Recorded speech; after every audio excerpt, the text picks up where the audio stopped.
Uh,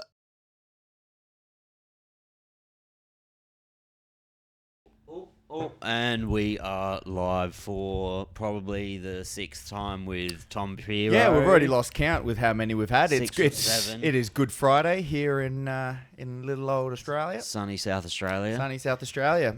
And Some people have the day off, not people like Sav. They're still working hard, so we're still doing a late night podcast. Yeah, we got fucking melted tonight, but there has been some exciting things developing in the MMA world. There has been. There has been. It's every year you say, "Oh, this is going to be the best year of MMA ever." Yeah, well, But- it's always the hope and dream. But there's big things with local shows, good things going on with people that we know personally from the gym. Dude, I'm getting so into... I always said this at the start of the year. I was like, I don't know if I even talked to you about it, but I talked to a lot of people about it, how I wanted to... I really wanted to engross myself more in Australian MMA. Yes. And ever since I've been to Hex, when I went to Hex, I was like, oh, Australian MMA is fucking wild. When at Hex, that card was Banger. fucking brilliant. Yeah, banger. It was just so good. And Yeah. then I seen Zach today, and he's gearing up for his Eternal debut. He's got the Eternal, yep.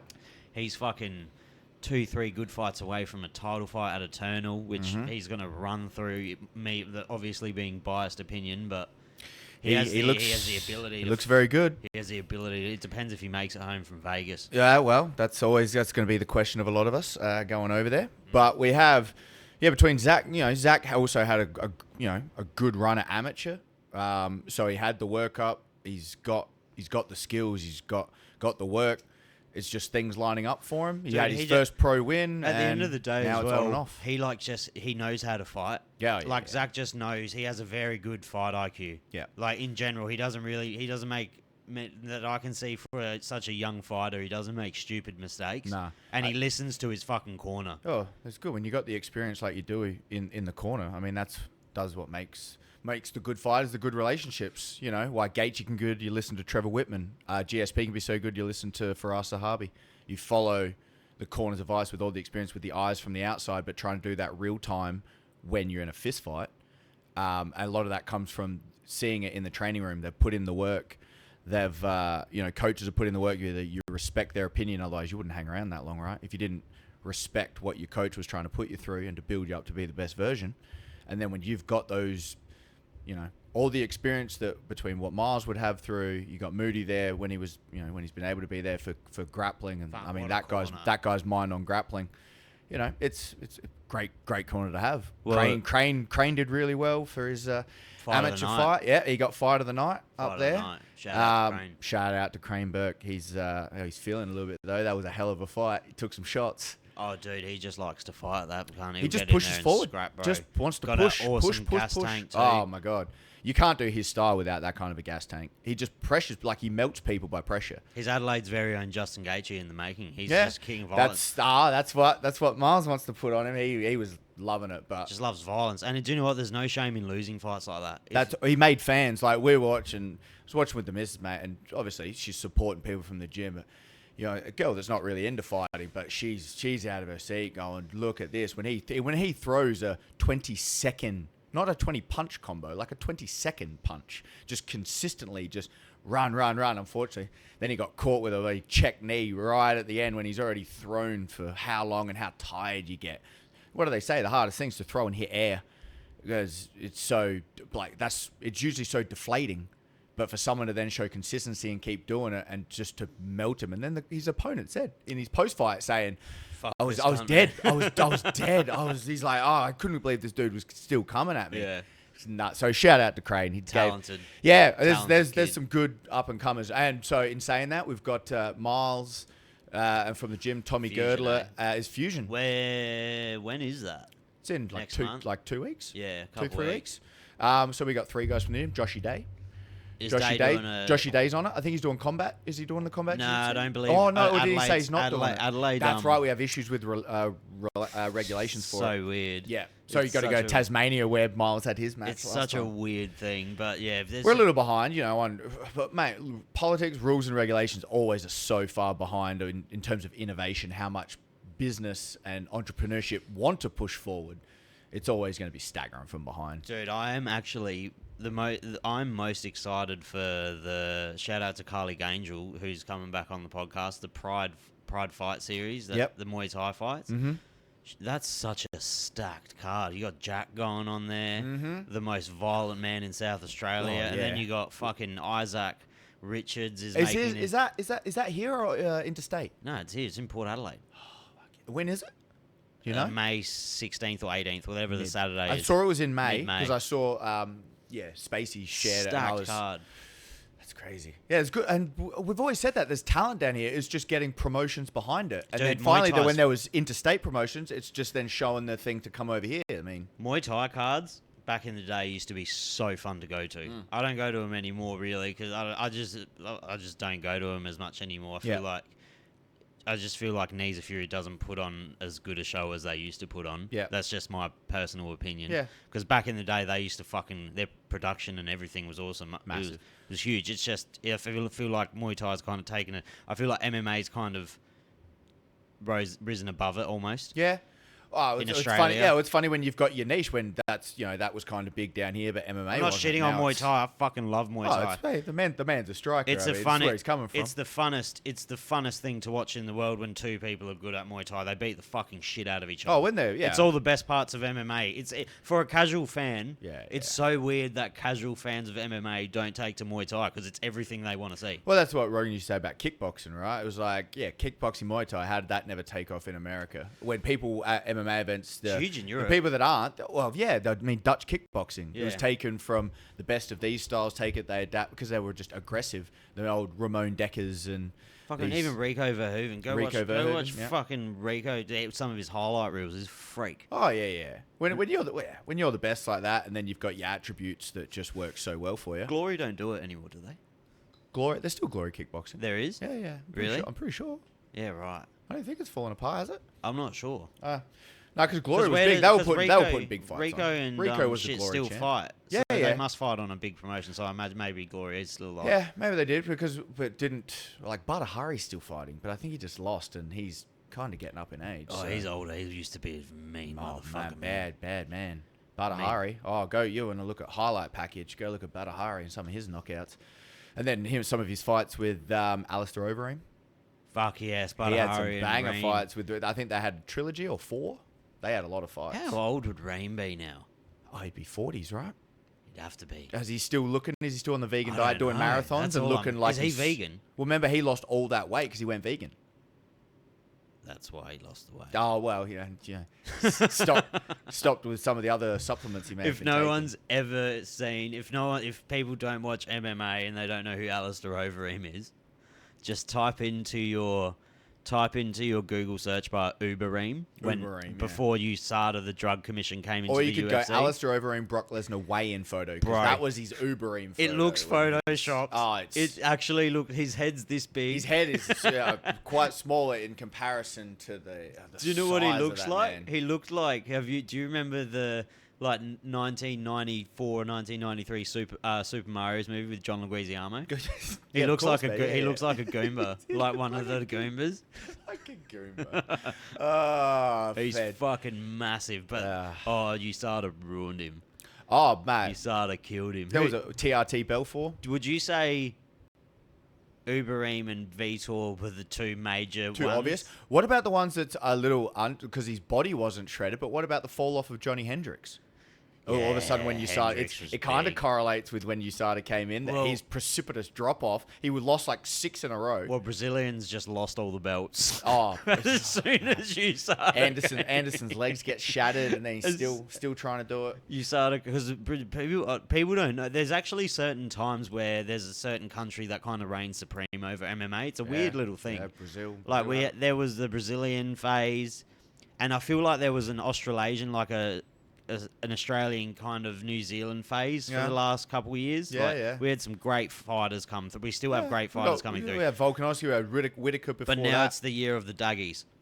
The Dagestans, the Russians. They're freaks. Yeah, they're coming out. Oh, not even that. Like the Stan countries, like because Just you've the got Stan, yeah, yeah. the Stan Any countries, Stan. or the Uzbekistan, Azerbaijans, all those. Dude, Tajikistan. There's a few from Tajikistan. They're now, born so. fucking 6 million feet above sea level. You know what's and always then- surprising though is then you go and you find out like you've never heard of them. It's their UFC debut. They got a record of 14-0, and then you go on 100 amateur fights. yeah. Then you go on the Instagram. They've got 3 million followers. You're like, oh, they're pretty massive in their country. Dude, it's a not perfect example because it's kind of different, but I didn't realize how big Taporia is. Oh, Tapori's He's giant like in Europe. He's like Conor fucking McGregor in Spain. Well, if you fought, like even he'd be on nationally syndicated. Like if you're in Spain, like he was doing stadium tours. He's good friends They put with him on the Sergio front Ramos. page And, of, yeah. We were talking about it before. They put him on the front page of the paper over the football, the soccer. Yeah. That's it. That is the biggest compliment you Yeah, could ever get. That was massive. 'Cause Because it's massive for, well, like Europe always have their stars, but when was the last time they had a European, not United Kingdom champion, like a European champion? Oh, dude, did you see the possibility of RDA and Paddy? Rafael dos Anjos versus Paddy Pimblett. That's not a Yeah. good idea. That's not a good idea for him. That's not a good idea for Paddy. Bro. I thought Paddy was, there was someone else that was Drew talking about. Dober also called him out. Drew Dober, mate, Drew Drew Dober Dober will will crack him. fucking Drew melt Dober him. will crack him. Oh, Hey, he better dude. get that to the ground quick, smart, and Dober's wrestling is no joke. Nah, dude, I hope they fucking... Because they have to give him someone. Like, Yeah, he's yeah. just fought... He hasn't fought Cairns. I'm not going to say he's fought Cairns. He lost to Jared Gordon. Yeah. He didn't finish Tony, which is No. like a testament to Tony. He's a fucking one of my favourite fighters. He but had Goggins in if his you're- corner. He had that Goggins magic. No one was finishing him that night. I'm mate. not going to lie. I fucking hate Paddy Pimblett, but the post-fight interview or the pre-fight interview where he's like, I'm going to walk up to David Goggins and say, who's going to carry the fucking boats now? It's because it's not him. I was like, It's not him, is it? That was pretty fucking good. Yeah, the man's got some quality lines. Nah, in. Like he's as an entertainer and a personality. Yeah. and the look of him, it's just just again to be elite Yeah. to that level for how popular he gets. But that's how stars, man. That's how the machine gets, right? The UFC, like they call the UFC machine. He was huge in Cage Warriors. Massive. Yeah. He was so big. Like when he jumps into the crowd, because they're fighting in Liverpool. The amount of times that Cage Warriors would put on cards at state, like in the Liverpool. Cage Warriors would have to be like a top 3 It's local promotion. It's probably the best feeder league for the Yeah, UFC. It would have to be because obviously they got the whole of Europe. So like Yeah, that's the European circuit is to get Cage Warriors. You could be from fucking Sweden and you would be fighting in Cage Warriors. I mean, it wouldn't surprise people that really know it, but the amount of like UFC champions that came out and started got their big break Who in else? Cage Warriors. Joanna Jędrzejczyk won the Joanna. title in Cage Warriors. Just a lot of people coming through Europe and in the Middle East sometimes to get your recognition to come up and you can fight. I was trying to explain to someone the other day, because Joanna came. I was watching the fights at work, and I think Joanna was getting inducted into the Hall of Fame, and they put her on camera. Yep. And she's a very attractive woman. Yep. And she's very petite. Yep. And she's got bolt-ons now. And she does. But all good things. I was like, how fun? Do you know that's like one of the most violent women you ever meet? Yeah. And she's like, no way. I was She called like, herself. "Man, She called herself the Boogie Woman. She used to write on her water bottles like just hate speech about her fucking Yeah, opponents. and Oh, shit. she like her to turn on on her mouthpiece would always be champion, and so because Jędrzejczyk is hard to, it's hard to be popular with a last name. Like people in Hollywood change their last names before they think they're going to get famous as actors because if you can't pronounce a last name, which makes Arnold Schwarzenegger an anomaly. Dude, But I didn't when they know- get popular, they change their names. But she has Joanna Jędrzejczyk up there with Nurmagomedov. Like until you really know the sport to learn these names, it's so difficult. It took me a while to get Magomed Jędrzejczyk. Sharapov. It took me a while Where's to the get. beat go? Oh, dude. Yeah, That's, I know. That's one of One of the big what? That would be the biggest what if ever. He, The fact that he disappeared, went health Doctors issues, Without Borders. but he also had health issues. Well, yeah, a lot of them did. A lot of them during COVID. But do you know what, I think how man? many people got messed up with COVID and kept training and That's messed them up. that's a testament to those fucking stand countries because he's like, do you know what? I have other things I got to do. Yeah. And same as Khabib, he's like, walking away. I'm never coming back. But like the best dude in the gym, like Aljamain Sterling told the story on Rogan, I think, where he fought Zabit in the gym and Zabit beat the shit out of him. Oh, freak. I Yeah. remember one of his debut fights or one of his first 3 fights. he hit that little trip he used to hit where he Yeah, locks the your leg outside behind trip. you Yeah, and yeah. he fucking clotheslines That it. was Bosniak, yeah? Yeah, Because that was one where that was a Bosniak fight where he beat the fucking shit it was out of so He good. was like doing jumping, spinning fucking heel kicks to the liver. Yeah, 2-touch spinning kicks. Like he 2-touch spinning kicked him. Like It was a like, ninja. oh. And it was weird because you see a stand and you're like, oh, he's a wrestler. wrestle, yeah. But then he can wrestle Yeah. and he's got these scrambles that are from another fucking planet. You know what's great? He's getting his recognition now like that, though, and Saeed Nurmagomedov. Saeed's fucking Saeed is good because he's the striker as well, but now he's catching people in front chokes. Like, he didn't get a ninja choke in his last fight, put the dude to sleep. Before that, and I like it as I won't call myself an aficionado of it, but I like the front headlock series. So when people do it really well in MMA, you know, off snap downs, front headlocks, all the front chokes, guillotines, anacondas, Darce chokes, neckties. Just jump the gilly. Jump the gilly. Unless your name's Dustin Poirier. Dustin Poirier. Have you seen his merch? I'm buying one of his shirts. Has he gone jump the gilly? There's a merch You gotta thing go where with it's it. like when When all something- his training partners are telling him, don't do it. Gamrot's telling him out the back, don't do it. And he does it like 3 times in the fight. I was watching it and I was like, you fucking dumbass motherfucker. I'm yelling. I remember mate. yelling at the guy going, not again. Even his corner's like, do not They do tell it. him in between the rounds, the first thing they clinch up and he trenches on his head. Have we It's done like, Have we done a podcast since that card? That That was a phenomenal card, man. That was a good card. I was so happy. One of my, I would call him a top 10 like recency bias. He's not a top 10 like all time favorite, but one of my newer generation favorite fighters is Peter Yan. Oh, yeah, And yeah. watching him versus Song win, bro, Yudong. where he was hitting those trips and he was doing those weird scrambles again, and he was still a bit iffy on his feet, I feel. Yeah. He's still got a bit of PTSD of the takedown because Marab sent Marab. him to fucking hell, which we'll get onto Marab in Yeah, a minute yeah. because I have such a soft spot for that motherfucker now. He has He the most should blow up. Like, wild he should blow social up. media. Oh, my God, yeah. His social media is the best MMA social media page. Oh, really? Dude, Gone big. Have you not seen his stuff? He's so funny. Maybe I don't follow him. I think it might be. I might not even follow him, and then I just get to see the secondary when things kind of blow up on MMA. He posted a video the other day. I don't know who's running his account or if he's just a funny cunt. He posted a video just 2 days ago, yesterday. They were at the UFC PI, obviously, and he just stole Borrachini's food. I saw that one. That one showed up on my list. I was like, yeah. He just ate. He's like, this is yours, man. He's just eating it in front of him. They were having a good giggle about it. But And he made a funny video about Sean O'Malley as well. He like got this dude to dress up as a clown, and I actually thought it was Sean O'Malley for a second because I was Yeah. like, looks like him. So he got a doppelganger and he got him to like walk past him. And But if you're O'Malley though, like he said at the end, he called out to Poirier I at the end of his wouldn't fight. wanna Would you want to fight Marab, knowing the style that Marab is going to like bring dude, to him? no, we were talking about this with my group chat yesterday. I would favor Sean because I feel like If you watch some of Marab's, just him coming in, he gets clipped. yeah, if you watch some of Marab's last fight, like the one against Where he almost got knocked out. who's the dude that got super chinny by Was that the end? Marais? No. Marlon Was it Moraes. Moraes? He beat the fuck out of him. hurt him. That He first knocked him round. out. Oh my god, he knocked him out twice. That's one of the best rounds in bantamweight history. Yeah. That first round where Yeah. he couldn't stand up straight. He literally didn't get his Yeah. feet. Marab didn't get his feet back under him for a whole round. He survived it.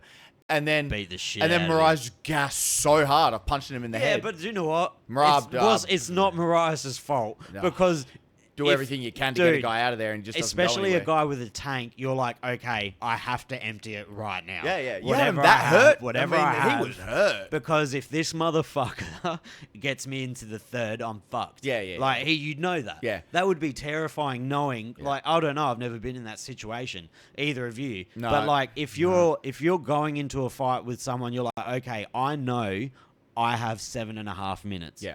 That person has at least 40 minutes, and he only needs 15. Yeah, You're yeah, like, do you know yeah. what I mean? Yeah, yeah. That's a terrifying, like, because you can train all you want.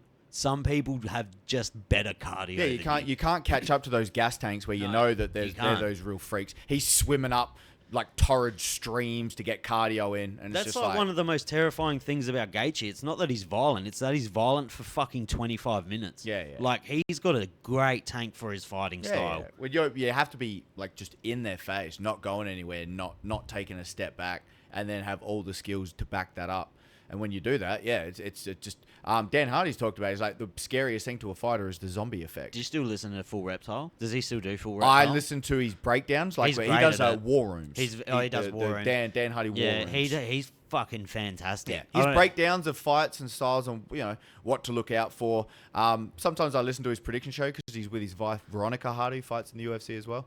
They're always fun. They have an interesting dynamic, but they go for like 2 hours doing their own breakdowns of upcoming cards and listen to that every so often if I'm just puttering around the house. I always have loved Prime Yoel Romero's fighting style. How he just lulls you, and then explode. he just fucking goes crazy for 25 seconds. Oh, but yeah. then he'll just lull, and then he'll prod. But it's like pour. then you don't know what's He'll pretend he's hurt. He'll pretend he's tired. But then in fucking 4 minutes into the last round, He's still got that, he's still got an explosion in him. Hence why he couldn't wrestle as hard as he was getting later on in his career. But hence why he would have highlights. Imagine where him in his prime, bro. That knee against Weidman. The way he spun around quickly and fucking boom. No, he just jumped like flying kneed him and hit him right, like split him open. No, messed him up. Who was it that they took him? Was it Weidman? They took him down, and he just fucking spun around so quickly and just went boof and knocked him out. No, that was Jose Aldo versus Chad Mendes. Oh my god, it was. Yeah, that's what you're thinking. What do you reckon? What a call up to pick that out because no one. I saw that highlight. He's wrestling against the fence after he just immediately spun off. Wow, and that was like 2 seconds to go. Chad Mendes had a rough, Man, he had some great fights, but he had it rough at the end. Yeah, he got given Volkanovski when Volkanovski was on the up. Oh, Volk folded him like a chair. Yeah. In the first round. A second round. Second or first? I think he got him to the second. And then Conor fucking melted him as well. Conor melted him when he took it on late notice. He had a war with Jose Aldo the second time. Did he ever get popped? Did he go what? Did he ever get popped, Chad? No. Are you sure? Oh, maybe he did. Actually, he may have. I thought he lost like a year or two. He had a long. Have you seen that motherfucker now? I know he's into bow hunting and shit. He did that. He did the bare knuckle, and he was like, "That's right, yeah." Who did he fight? Did he fight Mike Perry? No, too big. No, too big. Way too big. Yeah. Who did he fight? He fought Yeah, but we say too big. Oh, actually no. No, who did he fight? He fought an ex-UFC fighter. I can't remember. I swear. He took a fight in bare knuckle. I remember that. But fuck, he's a unit he's a nugget. Yeah. Well, look at who's the other bare knuckle? Alan Belcher.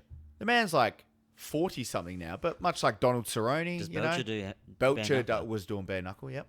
And he just jacked. I think Belcher may have fought in the. What do I think he thought he fought in the? Who hit the Jorge Masvidal's promotion in Miami? The Gamebred fight promotion, where they do essentially bare knuckle MMA.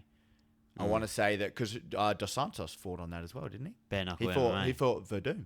Yes, he did. He did, and he beat the shit out of him. Yeah. Yeah. Do you know bare knuckle MMA doesn't They're the first ones that are kind of. I don't know, making it like but that. fucking bare knuckle just seems so violent to me, man. I can't watch it. A lot of cuts. I can't watch. No, look, I'm not. When I look at it, I'm like, fucking. The cuts are bad, but your hands would be fucked. Yeah, of course you're thinking that as the man that trains striking. Well, but the damage you can do to your hands when they're not. Do you know how much up. you can fuck your hands up in fucking 12-ounce gloves, Yeah. or When 16 they're wrapped underneath as well. My wrists, and my hands fucking hurt sometimes, because I got shit hands. Yeah. They fucking hurt after using 16s. Yeah. But if you're throwing, I don't know if people understand, and they cast them up as well. Yeah, they still wrap them up. Yeah. No, but it's like a fucking it's a hard wrap. Well, as long as it's not plaster of Paris, which is what people get in trouble for, because that's what then they say that. It's like wearing a cast. Well, it's a weapon. Yeah, it turns into cement. Yeah, that sounds like a Brazilian move, man. No, it was the Mexican. It was. Oh yes. Yeah, it was Margarito. Yeah. He's the one that got popped for it, and because he popped the wrap around, so it was like, how can you pop the hand wrap? Yeah. And it was because you soak it in plaster of Paris. You start sweating. That was recent. No, that was that would have been like 2010. There was because he fought Miguel Cotto, fucked him up, fucked his eye, because he's like his punches were just so powerful. Then he got popped, and then he fought Cotto again on his return, and Cotto fucked him up, and then he fought Manny Pacquiao, and Manny Pacquiao put a beating on Margarito, and he broke his orbital, and they stopped it in the 5th round because his eye was Dude, do you know what I forgot about? Actually, bringing it back to because I was just thinking, what's the equivalent what's the best way to cheat in MMA or something like that? Right. Staying on the stool. Didn't know you had that's, and then I was like, and then I watched snippets of a podcast with Jake Shields. Who did what was Stoolgate with? What fighter? Tim Kennedy. Tim Kennedy. I seen a few clips with Tim Kennedy on this podcast, and he was talking about Stoolgate. Yeah. And that was the moment he didn't want to do MMA anymore, I believe was the clip. Yeah, did you see there's a famous clip of them meeting each other backstage?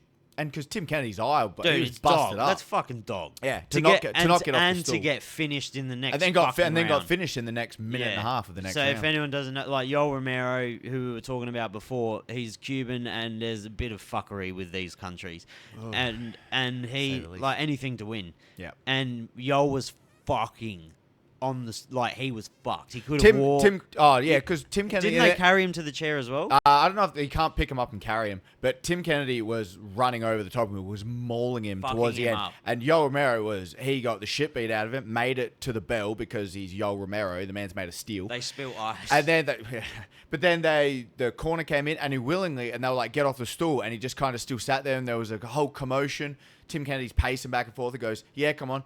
He doesn't want to stand up. His legs still aren't under him. But He's then that fucked. ability... He forfeits the fight. Yeah, but then the ability to switch it, and then all of a sudden he gets up, they fight. He was playing dumb. And then he knocks him out and finishes Kennedy in a minute the next, and like beat him up bad, and it was just so they fucking purposely spilt ice so they could clean it up. Yep, to slow the time. Everyone's saying they purposely spilt ice. Everyone was like no hablo inglés. Yeah. Like everyone was fucking acting right. like they couldn't never understand. It's just all these. And mates Joe Rogan's like, there's still fucking ice. There's still ice. Still ice in the cage. Yeah. Oh, hey. But what would you do? Is it true people used to like soak themselves in a bath of baby oil the I've night heard before that. fight? I have heard that. And then obviously when you're sweating, it'll. Well, the big one, out. there was Greasegate. That was GSP versus BJ Penn 2. Who was greasing? GSP, they reckon, because his coach was doing Do you reckon he has it rubbing exercises on his chest, and if you've got VAS on you're rubbing it on your chest, then moving it to your neck, and it's bad enough when you put it on your eyebrows and your face to cut, and then it immediately smears. Do you reckon GSP has that in him to cheat?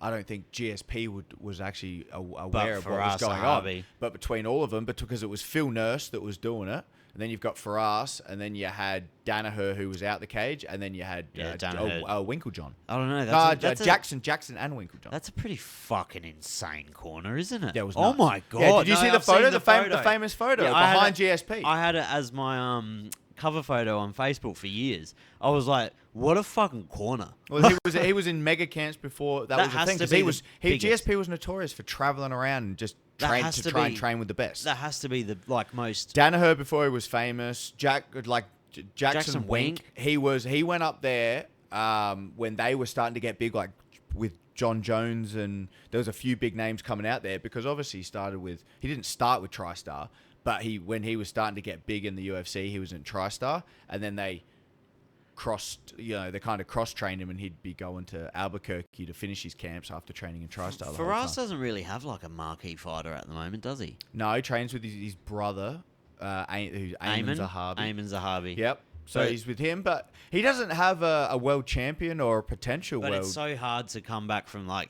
Well, Jackson Wink will never find another John Jones. No, you won't have that. Because the other big one was they had Roy McDonald before, when he was the Psycho. Oh my god! Yeah, when he was the Psycho, and then he found God. I know. All of a sudden, he became a good Christian boy, and then he's like, I can't do violence to people anymore. After being the most psycho serial killer looking motherfucker you'd ever seen in your life, and the way he'd speak, and he was just like, oh, you just murder people, and the way you fight is like that. And then he found Jesus. Oh, dude. That Lola fight ruined both their careers. Oh, they took fights to take years off your life. Dude, his nose was never fixed. It never came back. We came back too early, because then he re-break it, and then there was more issues. I mean, it just sounds awful. Dude, he was off for over a year with a nose issue. That nose, if you haven't looked at it, it's a human being that looks the closest to Voldemort without anything AI or digitally enhanced. Do you know how much? Because Rory McDonald is one of the toughest human beings to ever step foot in a fucking octagon. The way, the toughest, that battle was. like the toughest. He has to be one of the toughest motherfuckers in the world. For him to be in that much pain that his body literally just fucking shut down because of how painful his nose was. Yeah. Do you remember his first loss in the UFC? No. He fought Carlos Condit. Oh my God, Condit used to be a fucking savage. The natural born killer. And, Yeah. and he was beating Condit, and he was going in. He'd won the first 2 rounds. Condit overwhelmed him, broke his orbital, and essentially he got a TKO at the end of the third. That's how he lost his first fight. Back when losses fucking didn't mean as much in MMA. I feel like slowly the O's becoming a lot more enticing. Yeah, well, it's always a good play up. But, but I feel like boxing, obviously, it's like massive. 85% of your marketing. Oh, okay, yeah. The O is so important in then boxing. they can always play it off as someone's O's got to go. Yeah, that's why Khabib's records like what if Oh, I was just starting to listen to that Lex Friedman podcast with Dana. Oh, how good is it? Yeah, it's pretty good. I've listened to chunks of it, like when he was talking about fuck. Oh, I forgot. But that podcast with Lex was phenomenal. Yeah. I'm just a bit toasty right now. No, Sorry. right. He I was thinking because when he was having the GOAT argument and immediately goes, it's John Jones. Like anything outside, that's my he argument. fucked up, but then he was just like, okay, so he had all that shit going on what he was doing outside, and then he could still go into the cage and beat the fuck out of everybody and be so far ahead of everybody. A little teaser for everyone. Everyone was on steroids when John Jones was. Yeah. So every fucking fighter in light heavyweight was juicing the fucking shit out of themselves. You know what's funny that I think about that as well? Like retracting of statements and retracting of stories and how a story is told, and then it's like, that's why they always want to be first, is because that's all people remember. Everyone remembers if you release it first. They don't remember the redaction if something was wrong after the fact. They remember the initial story of the time. John Jones got fucked with that. He got fucked with picograms. One of his things that he got popped for, then they turned over and they've changed the Is it pico? You're smart. Do you reckon the picograms thing's legit? like legit as in they could test for it. Yeah, No, apparently like legit as in like he wasn't doping the second time. It was legitimate picograms just popping up in his system. I mean, it could, like, I don't think things just show up like that. I think it's usually what they think. It's like, if that's showing up, there's masking agents. It's masking agents for something else. That would be my guess. But it was gas station dick pills, man. Those things, like, I'll take this. I'll tell you a little bypass. We'll get off fights for a little bit, but we've talked about Terence McKenna on this podcast before. Yes. Right. So, ethnobotanist, psychonaut he died in 2000. So obviously the modern culture would forget him, but he was grandfather of hallucinogenics. Baby. The man, he called it the experiment in La Chorrera, and he did it with his brother in the 70s, and they essentially went looking for ayahuasca before anyone knew what was going on. This was coming out of the psychedelic renaissance and before the banning and the war on drugs, and big names like Gordon Wasson and Ram Dass and Timothy Leary and all these guys were using LSD and promoting LSD. Knew of mushrooms, but an ethnobotanist is then someone that studies how different cultures relate to medicinal herbs and drugs. And so he wanted to go out and seek the world and he knew about DMT. I'm listening to his book. That's why I brought this up. True Hallucinations. It's called. I got it in my bookshelf. Fascinating the way you can tell it. But like they lost their minds. It's a pretty intense read. They lost their minds. Yeah. Like that's why listening to it. And so you listen to them explain it and how they're thinking they're getting to some depth of imperceptible reality without taken these chemicals. These chemical substances are a doorway to speak to an alien an alien intelligence. Didn't the CIA have a program where they used to go into the DMT world and try and map it out? Well, there was always thought like they would use, and that was the. I might be making that up, but I'm pretty sure that's a thing. They've been looking at it because they used to think it was like truth serums, mate. That's what's interesting about this book, truly, because he's talking about different psychedelics, but they're just chemical. They're compounds. They're just basic chemical compounds that tweak a little bit, but all of a sudden it can open up and introduced into neurochemistry. It can open up a just completely different perceptual reality to this everyday reality that we have when our brain just works normal. You're just seeing a different frequency. That's it's why like turning the radio. That's when Aldous Huxley's famous book is called The Doors of Perception, when he was talking about mescaline. And so mescaline was the famous drug. That was I think the San Pedro cactus, I think was mescaline. Isn't mescaline peyote? I think it's peyote, yeah. Those are the crossover. I think because they're the desert cultures we use in peyote because it's cactus. But to go to the Amazon jungle and find ayahuasca, but they found mushrooms and because he knew about DMT. The crazy thing, McKenna, he says it in this book. He's like, his peak experience to do it before he, light your air and go and dose in on mushrooms for weeks and high like 20 mushroom caps a day on end for weeks on end. He used to like to take LSD and then at the height of his LSD trip, hit a DMT pipe. That's not good for you, mate. That's a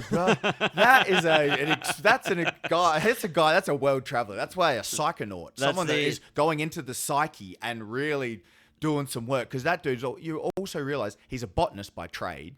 So while he's going around the Amazon, one of his day enjoyments is just capturing butterflies and categorizing butterflies and different insects.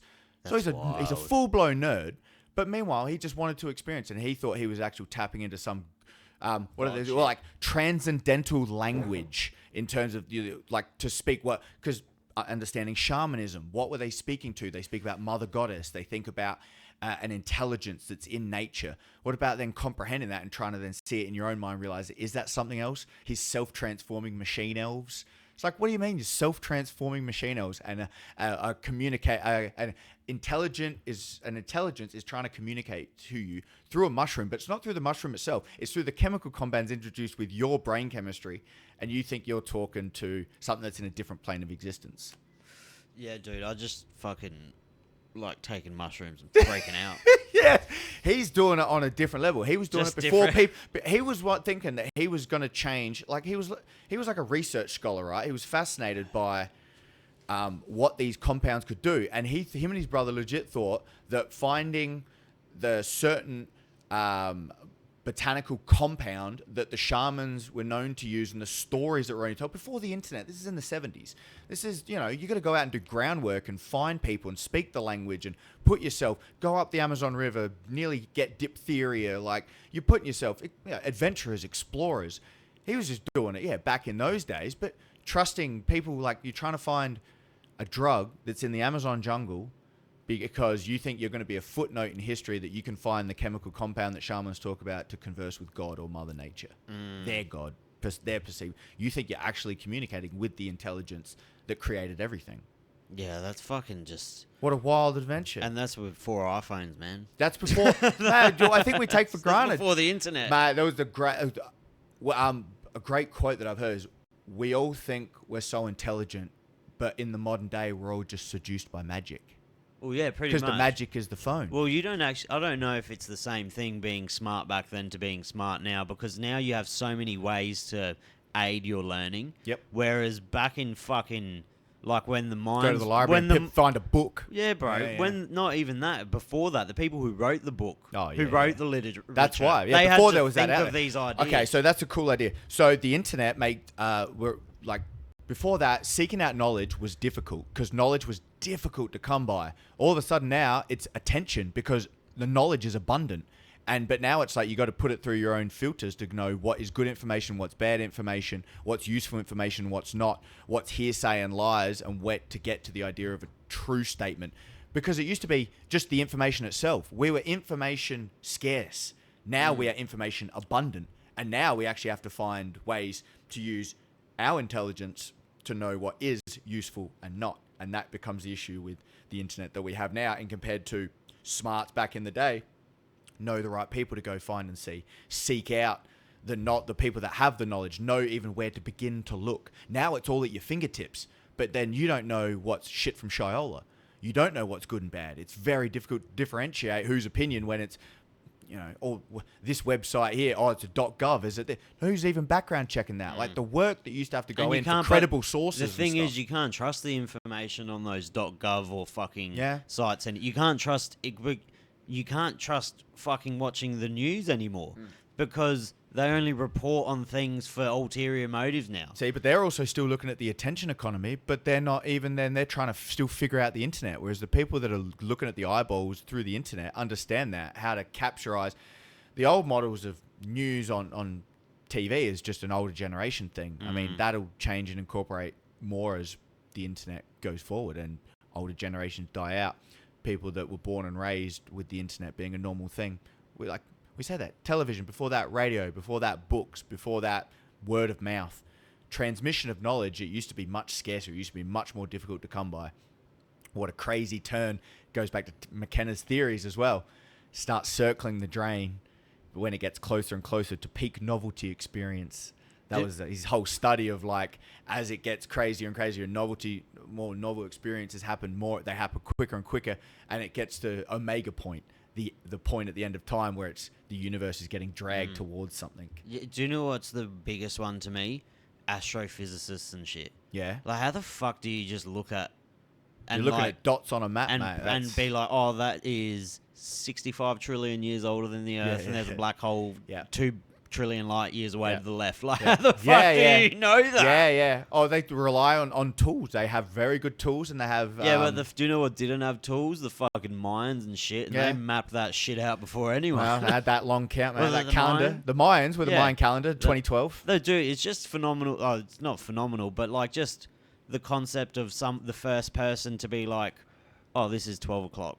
Yeah. This is one. Like, well, because of all that, you can look at it. They use sundials. Like the ancient Greeks come up with sundials. Yeah, but it was ways to keep time and track time. But the first person had to figure out how to read the sun. Yeah. And they had to be like, I don't even know what the sun is. Yeah. Like, I don't actually know what the sun Knowledge is. acquisition a lot is just working off the others. People asking questions, being like, how does that work? Why does that happen? They thought the fucking sun was a god. Oh, yeah. Like, a lot of religions still do. They still do. Yeah. But like... It's a living entity. It might be. Could be. It might be. I don't know. It could be. We could just be like just an old man. We could just be a cell, like our whole world. Oh, yeah. Could just be like a little cell, and then there's just an infinite number of other cells, and they're just living there. What was the one? I think it was the end of Men in Black 2. Is it 1 or 2 where it's it drops? He drops a marble, and then the marble opens up a door, a locker, and then the locker it spreads out, and it's just into a staircase, and you just realize we're the playthings of a giant alien that, could all be, mate. That's the idea of the multiverse. That's where astrophysics and the multiverse is big right now, eh? It's pretty shit hot. Because they're Marvel. Well, when they do enter the multiverse, different versions of Spider-Man. They've monetized the multiverse. Well, they do. It's the cutting edge in science. It's just how well do you really understand it? It's like now you can just do whatever you want in a storyline. You don't have to. That's the issue. You know why they throw it in multiverse now is what Deepak Chopra would say. Quantum. Everything's all quantum. So all of a sudden it's quantum healing. It's like the quantum can fix anything. So, it gets trippy. But anyway, I tangented that completely away to talk about Terence McKenna and listen to this audio book, which is his. Yeah, because we're doing that, but we could talk about, there's a few decent fights. There's a fight night coming up this weekend, Aaron Blanchfield versus Manon Fior. No one wants to fucking hear about that. No, but Aaron Blanchfield could be the truth. What happened to... Yeah, Aaron is good. Because she's going to fight again. Why do I think... who's the other the female could be? Tatiana Suarez. Suarez is undefeated still, eh? She's still undefeated. She just came back. Because she had a 2 fight. wins. She had 2 wins coming back. I think she got another injury.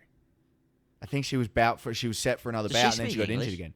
Tatiana Suarez. Is she from? She's American. She's American. Yeah. American, yeah. I've never really heard a post-fight speech or anything from her. Yeah. I never see media from her. She doesn't do much media. Nah. And which is weird because she has she's very attractive. She did. She was on. She has the ability. I think that. Oh yeah. But just some people, I guess, just aren't into it. Yeah, I don't know.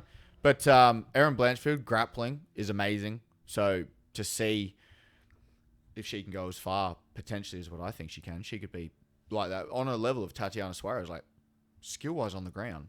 She was already doing. Before she broke big when she was amateur starting off her pro career, she was still doing Eddie Bravo Invitational, was doing like the top of the food chain grappling events and winning. It's a really good advantage to have in women's MMA because the knockout power is not there with all the women. You can kind of just walk through a lot of their. You know what's crazy? But like lighter people, 125s, there never used to be many finishes, and how much more now? People are getting bigger. Yeah, and stronger. Like 125s, there's a lot more finishes now. Speaking of which. The fight card that's just gone past. What about the bloke that got let go because he bit him?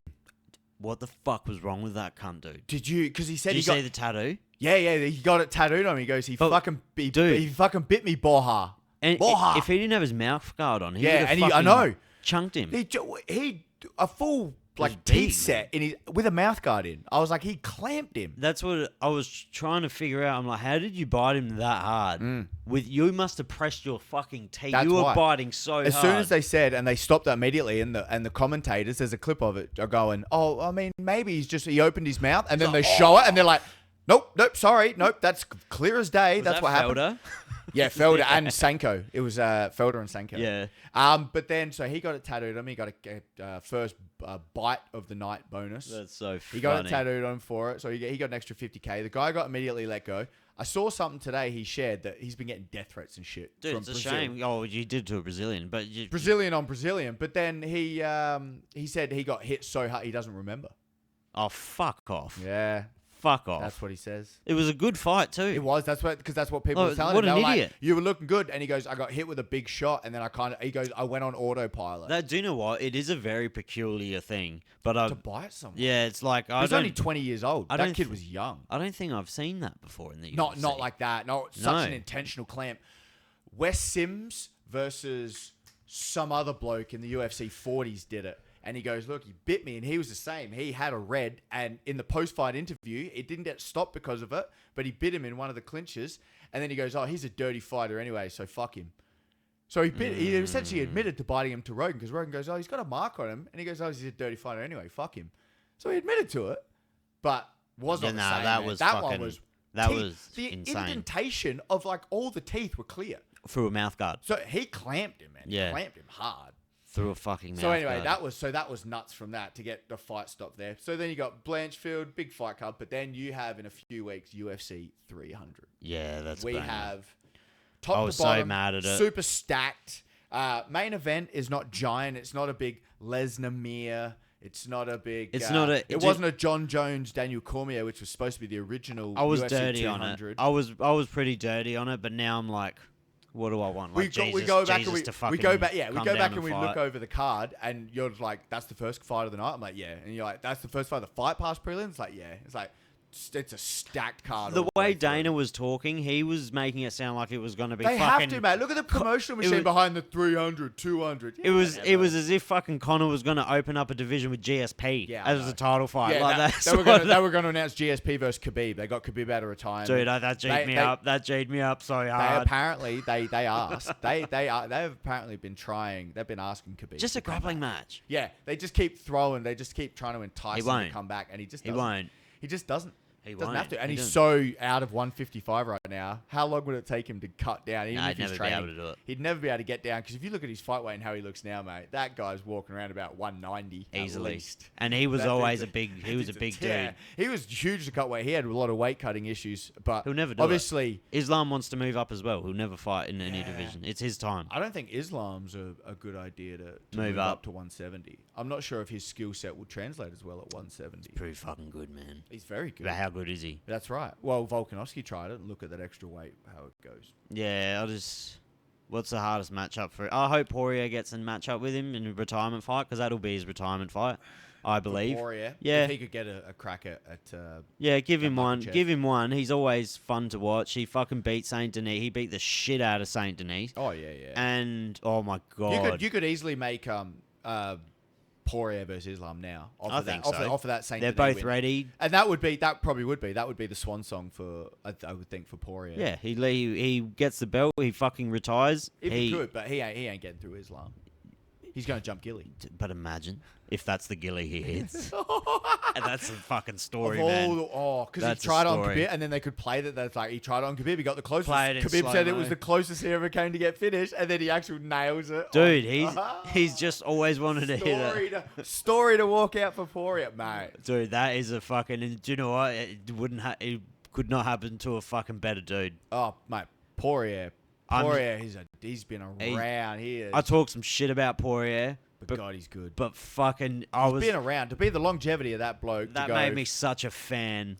I remember when Conor on his up and he fought Conor, and I remember thinking this is a tough fight for Conor. I was looking at Conor going, oh, he's getting a lot of hype behind him. And I was Conor like, belted him. but then he belted him, and I was like, oh, fucking killed bullshit. him. And he did. He hit him on the temple with a good shot at 145. Connor's run is fucking always impresses me. It's infamous now. It's such a great run. It was ridiculous. That's what makes it so good, and the fact he could talk was what made it. But then that's a different story to what Poirier then does. He wins some, he loses some. He's fighting top of the food chain all the time. people's champ. He wins interim belts, releases hot sauces. What else? It's just Him and Justin Gaethje. Justin Gaethje are fucking hard to not root yeah, for. hard to not like him. But then even Oliveira, Because that's coming Does up on us. Gaethje's not... Does Gaethje deserve a title shot? Well, who did he knocked out? He beat Poirier, Fiziev. and then but that was ages. That ago. was ages ago. That was a year and a bit ago. Maybe more. Yeah. Fiziev haven't fought much since then. Nah, he had had an injury. injury. He had and then did he come back and he Gamrot, his shoulder, wasn't it? That's right. Yeah. He did. Gamrot's fucking shoulder. But I don't know if you could give Gaethje because who did Gaethje fight in his last fight? Because he knocked out Poirier for the BMF. Because now that's fighting Max Holloway for the BMF. Who did Gaethje fight in his last fight? I can't remember. Give me a sec. Yeah. But there's absolute. So we were saying the early fight past prelims. I think the opening fight is Davidson Figueiredo versus Cody Garbrandt. So I think that's going to end terribly for Cody. I mean, Cody has to bring his best self. I think because Figueiredo looks like he's going to be very good at bantamweight if his last. I was speechless when Cody folded that motherfucker in his Oh. last fight. He's always got the potential to do it. I was actually like, that just happened. fucking Cody used to be, he's got great hands and he's fucking powerful. It's just, I don't know, man. He's fucking just bad IQ sometimes. He does. He just You makes silly decisions and gets caught. If you ever gambled and put money on You don't Cody put- not Garbrandt, anymore, now. dude, you would have been so mad at the TV. Peaking. You were like, why are you doing that? Peaking. I remember sitting at a pub once when Ronda on that rise, she fought Holly Holm, and a bloke, as soon as there was that head kick, he just throws his glass into the ground, Oh swears my and god, we are storms walks off. fucking idiots. Sorry for cutting you off. Yeah, but obviously, what was the Gaethje? What was Justin the last one? Gaethje's fighting Max Holloway. Yeah. I 300. just fucking had a complete mental blank. Yeah. His last fight was Poirier. Oh, it was for it. And then it was Fiziev. Oh. He's very inactive. Oh, He's there you not go. very inactive. No, but we were hanging saying at the that though top. about the top 5. It's boring. I'm fucking sick Well, we of said that, but they've changed now because now Denis fought Poirier, so you can obviously give Poirier Sarukian depending on how that goes.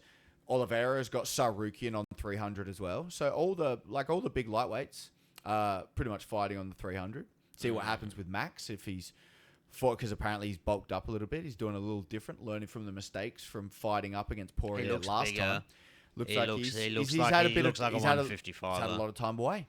Do you reckon he has a run in him at 155? I'd be interesting. The fact he's never been dropped or done even when he went up to 55. All good things come to an end. Yeah, brother. I know. Like he's been doing I it. feel like this is going to be the fight where all things come to an end. I reckon. Let's see how many leg kicks he can actually eat in this, because he eats Dude. leg kicks all throughout his fights, but I don't He think has he to can be eat those smart. Gaethje leg He kicks. has to try and make it into a point fight at range, and not. That's not how he fights, though. Yeah, but he's just because he's got length, I believe, on him. I'm wondering how many leg kicks he's going to eat before it's noticeable, and then he might eat a big shot. He has and to see get if to he a can leg. See if he can get stopped. He has to get to a leg or just something. He just has to kind of push him out. I don't know what he has to He do. can't even do that because he's not even wrestling with Gaethje. I don't know what he's going He has to to do. I did hear someone talk about an avenue for victory. Like there's a little video breakdown of not likely to happen, but knowing this, if he has bulked up, a pressure boxer like he is, and knowing how Khabib had so much success against Gaethje just by pressuring him, that if Holloway can do that, but he has to hurt him, that was the issue. Like he went up, and it's like his punches weren't hurting Poirier, and then Poirier's punches were really hurting Max. So hopefully they say if he's bulked up and he's worked on that a little bit, He's never been one to sit on his punches. He doesn't sit on though. him, and he fucks Just up dudes' peppers ya. faces. He just does. peppers He ya. chips away at you. But he's obviously not. He's got fucking. He'd have fucking hard hands. He's got just solid boxing. He It's never just- sits on his. he- He yeah. never sits on his He pay. doesn't. He'll do. He's like not probably a bit heavier than like a Nick Diaz. Yeah, But his style of Nick Diaz. And I was just thinking that. just but throwing that- 55, because- 65%. Because Just even, real sharp. even the Diaz boys, when they were throwing full power, it was always to the body. He's They'd always rip to the body with full power. Never out of position. Never off balance. Always fucking. That's what I'm hoping for, because he's always his movement. The fact he should be quicker, but how quick until the leg kicks slow him down? Yeah. That's How it. long until the leg kicks compromise that movement where he can't just do? needs. He just needs to check the first few. He And Gaethje won't. He doesn't check He kicks. just needs to be aware that he needs to check the Yeah. first few Oh. because you. Gaethje's After the messed up your leg. after the second kick, you're fucking compromised. Like you, as soon as he lands a second and a third kick, because he doesn't Gaethje doesn't touch your leg. No, He fucking batters it. blasts it. Absolutely batters it. Like he blasts your leg. Yeah. So I mean, there is an avenue, and I hope the best for Max because I love one Max. of the most lovable guys. I But don't see how that's not fight of the night.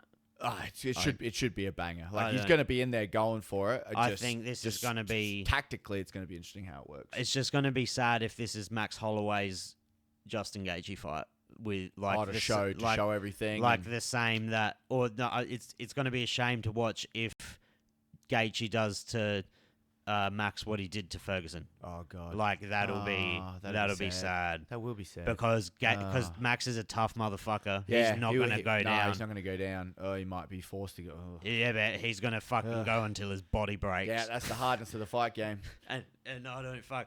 It's so.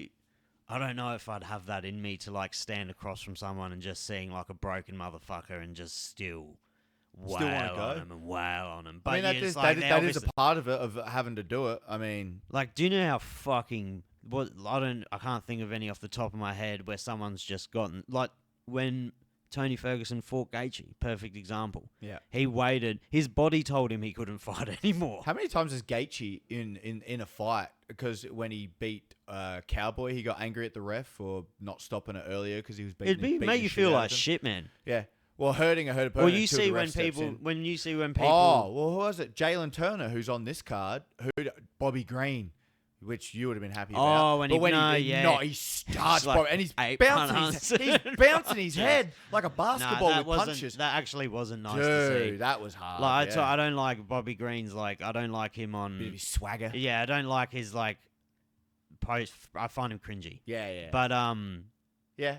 He's a weapon. Yeah, oh, man. But his boxing is so sick. You don't want to see fucking dudes get done in Not like that, man. There is still something to the honor of like an honest fight. That's but there's still like any of that. in saying that, like Dan Henderson on Bisping, so iconic. Oh, super! He got it done on his shorts. The picture of a flying forearm. Ben Askren and Masvidal. Masvidal, super necessary. Yeah, super. Maybe you should go watch soccer. That's probably one of the funnest knockouts ever. But it was that fight. We were at the pub and it glitched as it happened. Oh no! Yeah. Because, we're at the Marriott, I reckon, and it glitches as it happened, and it comes back, and it's off, and I'm like, oh, he's hit him with a straight right. And it was like, a flying knee, and then everyone goes off, but it glitched. That has to be one of the funnest ones. That was nuts. He was just like, how do you beat him? However I want. Because the shit talking. The shit talking was and Masvidal was like, I'm going to fucking I'm going to murder this guy. I'm going to actually kill this guy. And then to do it, though, and then that started his whole... But then he's practicing it. Against the cat. Yes, he did, yeah. You see him, planned. but it's the whole just set theater up, of it. If you watch, though, there is a full breakdown of then, if you watch, he circles off to his... So he like grab a certain leg, side. Yeah. So then he's going to really try and pull out a takedown off Askren, knowing that Good fucking he's going to circle, sprint, jump. That's repetition. Mate, it's nuts that worked as well as what it did. That is ideal. That's perfect. That's throwing that 1,000 times. That's how you want it to go. He threw that fucking knee in his head 1,000. Another perfect example is Conor and Aldo. He threw that combo. Oh, the fucking counter. 5,000 times, man. Counter. He just would have drilled that and drilled. So when it happened, he wasn't thinking, "Oh, I'll do this." His body just fucking did it. And then the fact that Aldo actually hit him like on the way in as well, and he hit him clean. There's a phenomenal video I seen yesterday. It was a real slowed down version of Connor's lean back and check right hook, I believe it was, check straight left on Alvarez. Yep. And Alvarez. Yeah, on Alvarez. And his range is fucking insane. Yeah. Alvarez threw a punch. punch. The punch and it literally kissed Connor's nose, and then he just fucking goes boom. Yeah. So and it's you're like far enough where it's like a wisp. But it doesn't blink. Doesn't blink, doesn't get hurt, and then can fire back because he knows. He's like, I know this isn't going to fucking hit. Do you know how hard it is not to blink when someone's throwing a punch? I always think of, because of when I watch Jack Spacey spar, that his eyes are I see that in him. Like, he's the only, I can see it clear as day, that punches get close to him, and he just dead eyes him, and he stays close and in the fire, in the phone booth. Oh, man. And to be that comfortable when bones are getting thrown at you takes hours and hours of repetition. A lot of people don't take into consideration how much fighters fucking know their body. the length of their body. They proprioception. look, Your they're awareness so of good your at it. bodily surroundings from you Great, in and your space. Mostly strikers, like phenomenal strikers. Grappling's different from understanding your space because it's more like leverage and tension Yeah, and torque. it's different. It's different to space and distance management for Yeah. striking compared to grappling. And even like when you're dancing with when you're dancing with them and trying to figure if someone's got funky footwork like Dominic Cruz, imagine fucking because he's out of range. Trying to figure it out. Imagine fighting MVP. The cunt's 2.5 meters away from you. Yeah. John Jones, He like throws kicking a bag of fucking wrenches. All of a sudden, all that length, and so he's out of distance. Next minute, he's like just popping you in the head, kicking you in the leg, teeping you to the knee. He can just whack you with spinning body kicks, and then he leaps in, hits you with elbows, plays with your hands, elbows you a little bit. Yeah, it's crazy to think that, but trained weapons. So it's funny that's what you spend your time doing, just to be lethal with your bare hands. Just even circling in the right direction. Like, how counterintuitive some things are, but again, knowing your body. Or even when you get people like setting things up, like just manipulating someone into like training them into fucking. Well, you learn that when you first movement. start boxing and doing like pad work and stuff, right? You're doing and you're leaning and you're slipping because it's naturally and more comfortable to know that you throw a left hand, you're going to move one way. You throw a right hand, you're going to move another way. You step to the outside, that's going to make a tendency that when you're trying to cut off, set up. Create an angle to get a cleaner shot. They understand that too, and then that becomes when the dance of boxing, or what you call the poetry of violence, because it's actually a dance between people. Do you have another beer? I think so. Yep. I think. Oh, those ones will be cold in a minute. That one's good for you. Who? So we'll do it. We'll start at the start. Who? So we said that, right? Figueiredo versus Garbrandt. Yeah. Yep. So we're thinking Figgy. Yeah, I got Figgy. You got Figgy by KO. I think Figgy by sub. Yeah, Figgy's going to sub him.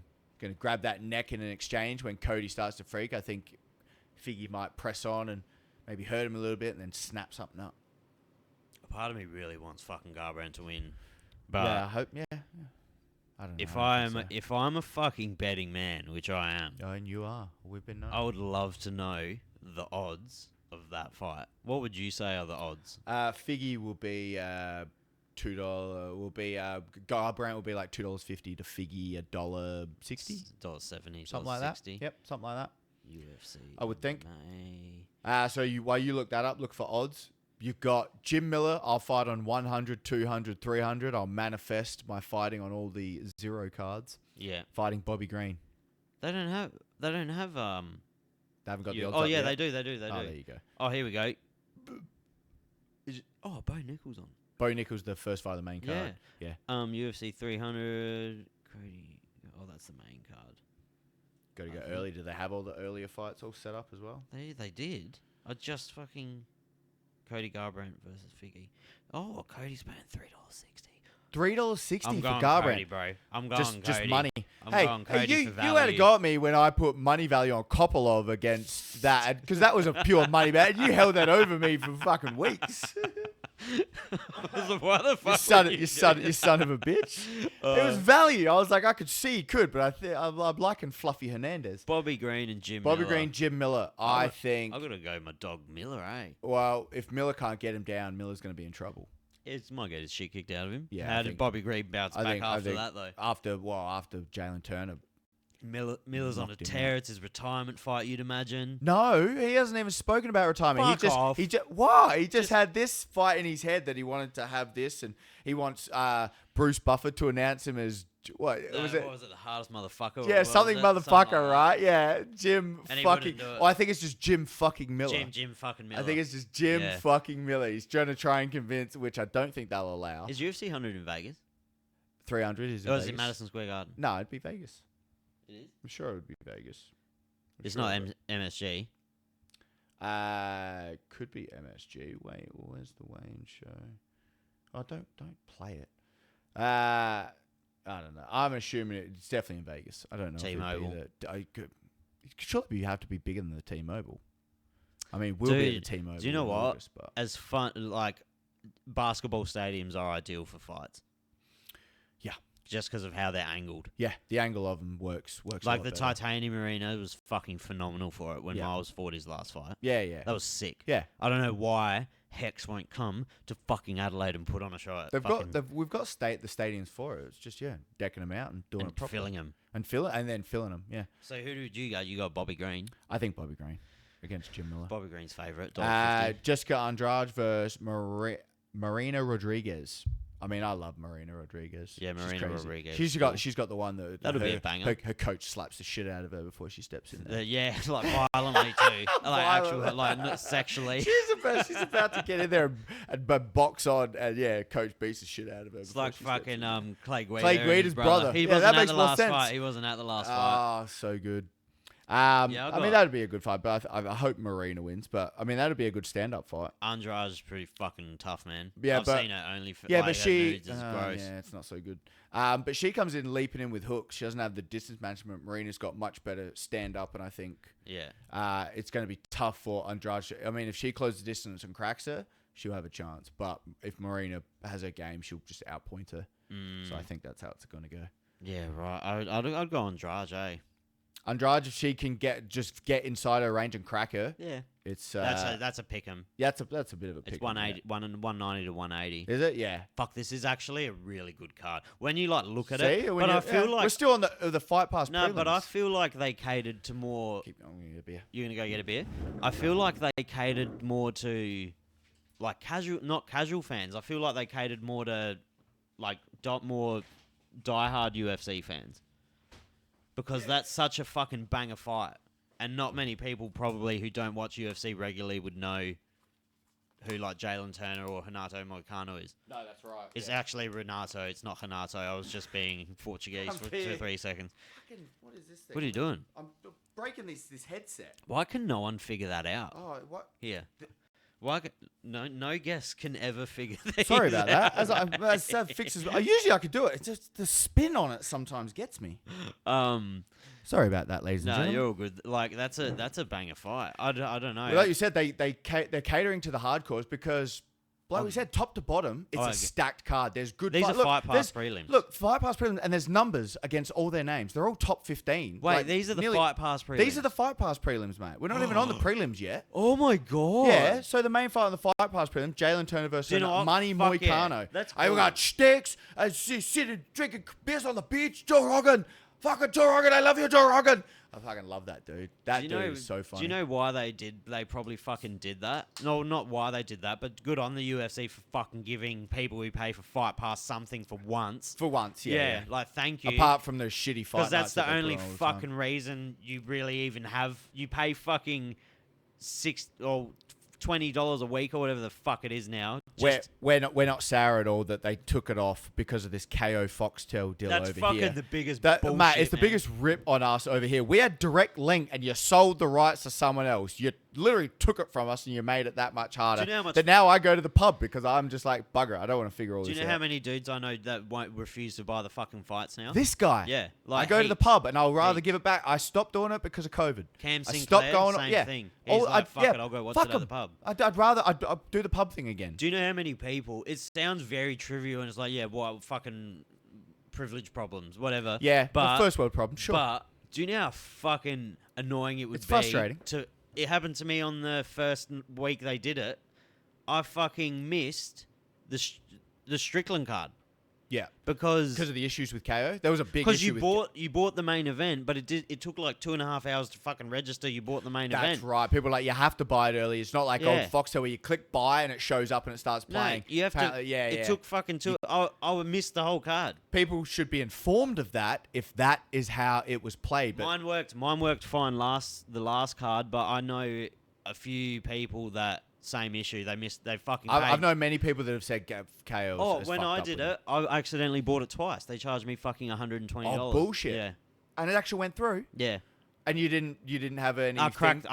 I was having the worst day. I missed the fight. Spent $120 fucking on them, and that's insane. See, you got to sort that shit out. And this is we are the base. We are the numbers that you just assume are going to follow you wherever you go. But if you fucking do that to us. I spend fucking $900 a year on Fight Pass or whatever the fuck it is. Yeah. How much is Fight Pass? It's like $55 every time they take it out. It's like $55. I pay weekly, I think. Nah, yeah. See, I don't. I pay, and I don't think it's like $19. No, I pay like 19 a week, I think. Do you? Well, Something mine, like that. mine might be 55 a month. Yeah. Something like that. Every time it hits, I'm like, but I feel like it's less. I feel like it's 55 every 3 months or Because something. originally UFC Fight Pass was pretty fucking cheap. It was cheaper, but what they do now is look at how many other catalog of, if you want like access to grappling shows, karate combat, all these different things now is direct through UFC. UFC have bought up. They've got a deal now with the Eddie Bravo and his other workout that they all these combat jiu-jitsu and all that. It's all everything that they've got sorted is now direct to Fight Pass. Grappling like Polaris is on Fight Pass. They've got good content. Do you know what interests me? Do you know what interests me the other day? Because obviously the Jake Paul fight versus Mike Tyson is on Netflix. Yeah. And someone asked Dana in a press conference the other day. They're like, "Oh, would you?" And he's like, "We're going to talk to everyone. Would you?" Because their deal with ESPN is up soon. Oh, okay. So they're going to have to start renegotiating with other companies. Right. And he's like, "We're going to negotiate with everyone." Imagine UFC on Netflix. How user friendly and dope's that? That's easier. I'm just so used to it. Imagine I'm just upset they had it so right. Even through, it wasn't that hard to get Fight Pass. You subscribe, everything goes through that. Shit app. Yeah, Fix your app. Keep a better catalog and pictures of your fighters and actually the correct details of their fight history. Do you know how fucking hard it is to like use your fucking app? The search for specific fighters. How about you just do it top to bottom of the actual fights first and not find 2 fights and then a catalog of some other fighters. The mix-up on it is out of control. It's so weird, and you can't just like... And you pay for it, and it is. The search is not great. I'll give you that. And the search is out of control. Just the algorithm's fucking stupid. You type in like J.O., like John Jones, obviously you'd think would be the first person that would come up, and it's like John Smith from 1992. It's like, no, mate, fix your algorithm. Their search algorithm is so outdated. What the fuck's wrong with you? It's so off. Jesus Christ. Yeah. It's... what was I thinking? Dana, they're doing the Sphere in Vegas. Oh, bro. They're doing one there, and they're saying... Isn't it for Cinco de Mayo? Yes, it is. And they're doing a whole, apparently, Mexican fight history. Who fights who? That's dope. Like, it's going to be massive. Yeah, they're doing a whole presentation because they said the production, apparently in the Sphere, it's so difficult to do production. We should go.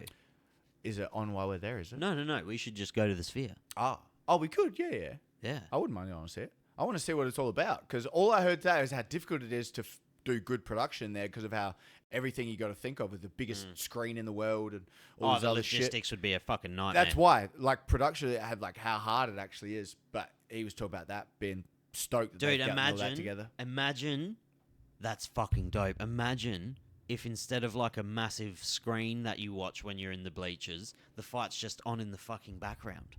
Of the whole Sphere. That's right. It's everywhere. It's everywhere all around you. How cool would that be? Apparently, that it is. There's a lot of production stuff they got to sort out. But he's like, I am so excited to actually be able to do this. But he's like, it's fucking challenging. Dude, that's sick because honestly, going to the fights, the ambience is what makes it. It's Absolutely. not a good way to watch fights. Not a good way to watch it. No, better watch it on TV. Better angles. Even if you get phenomenal seats. Yeah. Like when then you got the cage in the way. In Zach's fight, I was fucking. Oh, actually, the whole hex card they gave me access to the cage. I could walk in and out the cage after fights freely. I could be cage side in corners, just like next to the corners, and I was just drinking my beer. Yeah, I was about to say, just sculling a beer or two, having a good old time. But even that, being there, so where the judges and shit sit, you can't see anything. Like, you can where see... the judges sit, you can't see anything. That's an indictment. No, you can, but like when they're on the other side of the cage, I was fucking as close as you can get. When they're on the other side of the cage, how you can miss things. You can miss shit. Yeah, I could see that. Yeah, and why they still can't get monitors? Oh, it's fucking. So retarded. There's a lot of silly things about judging. So retarded. Yeah, there's a lot of silly things about judging. They could change. They have to update so many things. They're trying to get rules and regulations together, but get competent judges. Get it where it's not like the booze of the crowd, how you can be influenced. Like when you understand all that shit out, they should do it in a room.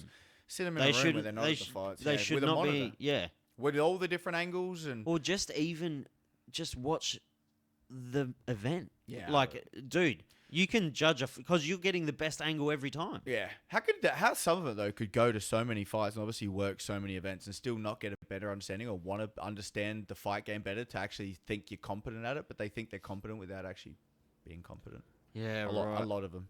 Dude, there should be 9 judges There should be more. No, there should be 9 judges, but there should be like 3 groups of 3. After every round, they should have to score the fight, and majority of the 3 goes to the 10 must. Yeah. Like, so if 2 judges in the trio score at fucking 10-9 this way, and the other one scores at 10-9 the other way, then 10-9 majority rules. That's the first judge's opinion. You know what I mean? Just something like that. There's a lot to like. They have to change something, but there's a lot to think about. Like they go from the 10-9, which is a boxing scoring system, which worked well for that when it could just be significant strikes landed. But when you go, what's significant from a punch to an elbow to a leg kick to a body strike to grappling to damage should be. But then again, if you get what about solid control? I was going to just say, if you get someone, how do you score a fight? If someone dominates 3 minutes and 10 seconds of a fight on the ground. Yeah. Doesn't inflict damage though, but he's fucking just grinding him. There was a dude that just did that. Then the other guy gets up and fucking knees him and breaks his nose and cuts his eyebrow. Yeah. Who do you give the round to? You give it to the guy that caused the damage, especially that kind of damage. I guarantee you, 6 out of 10 judges wouldn't.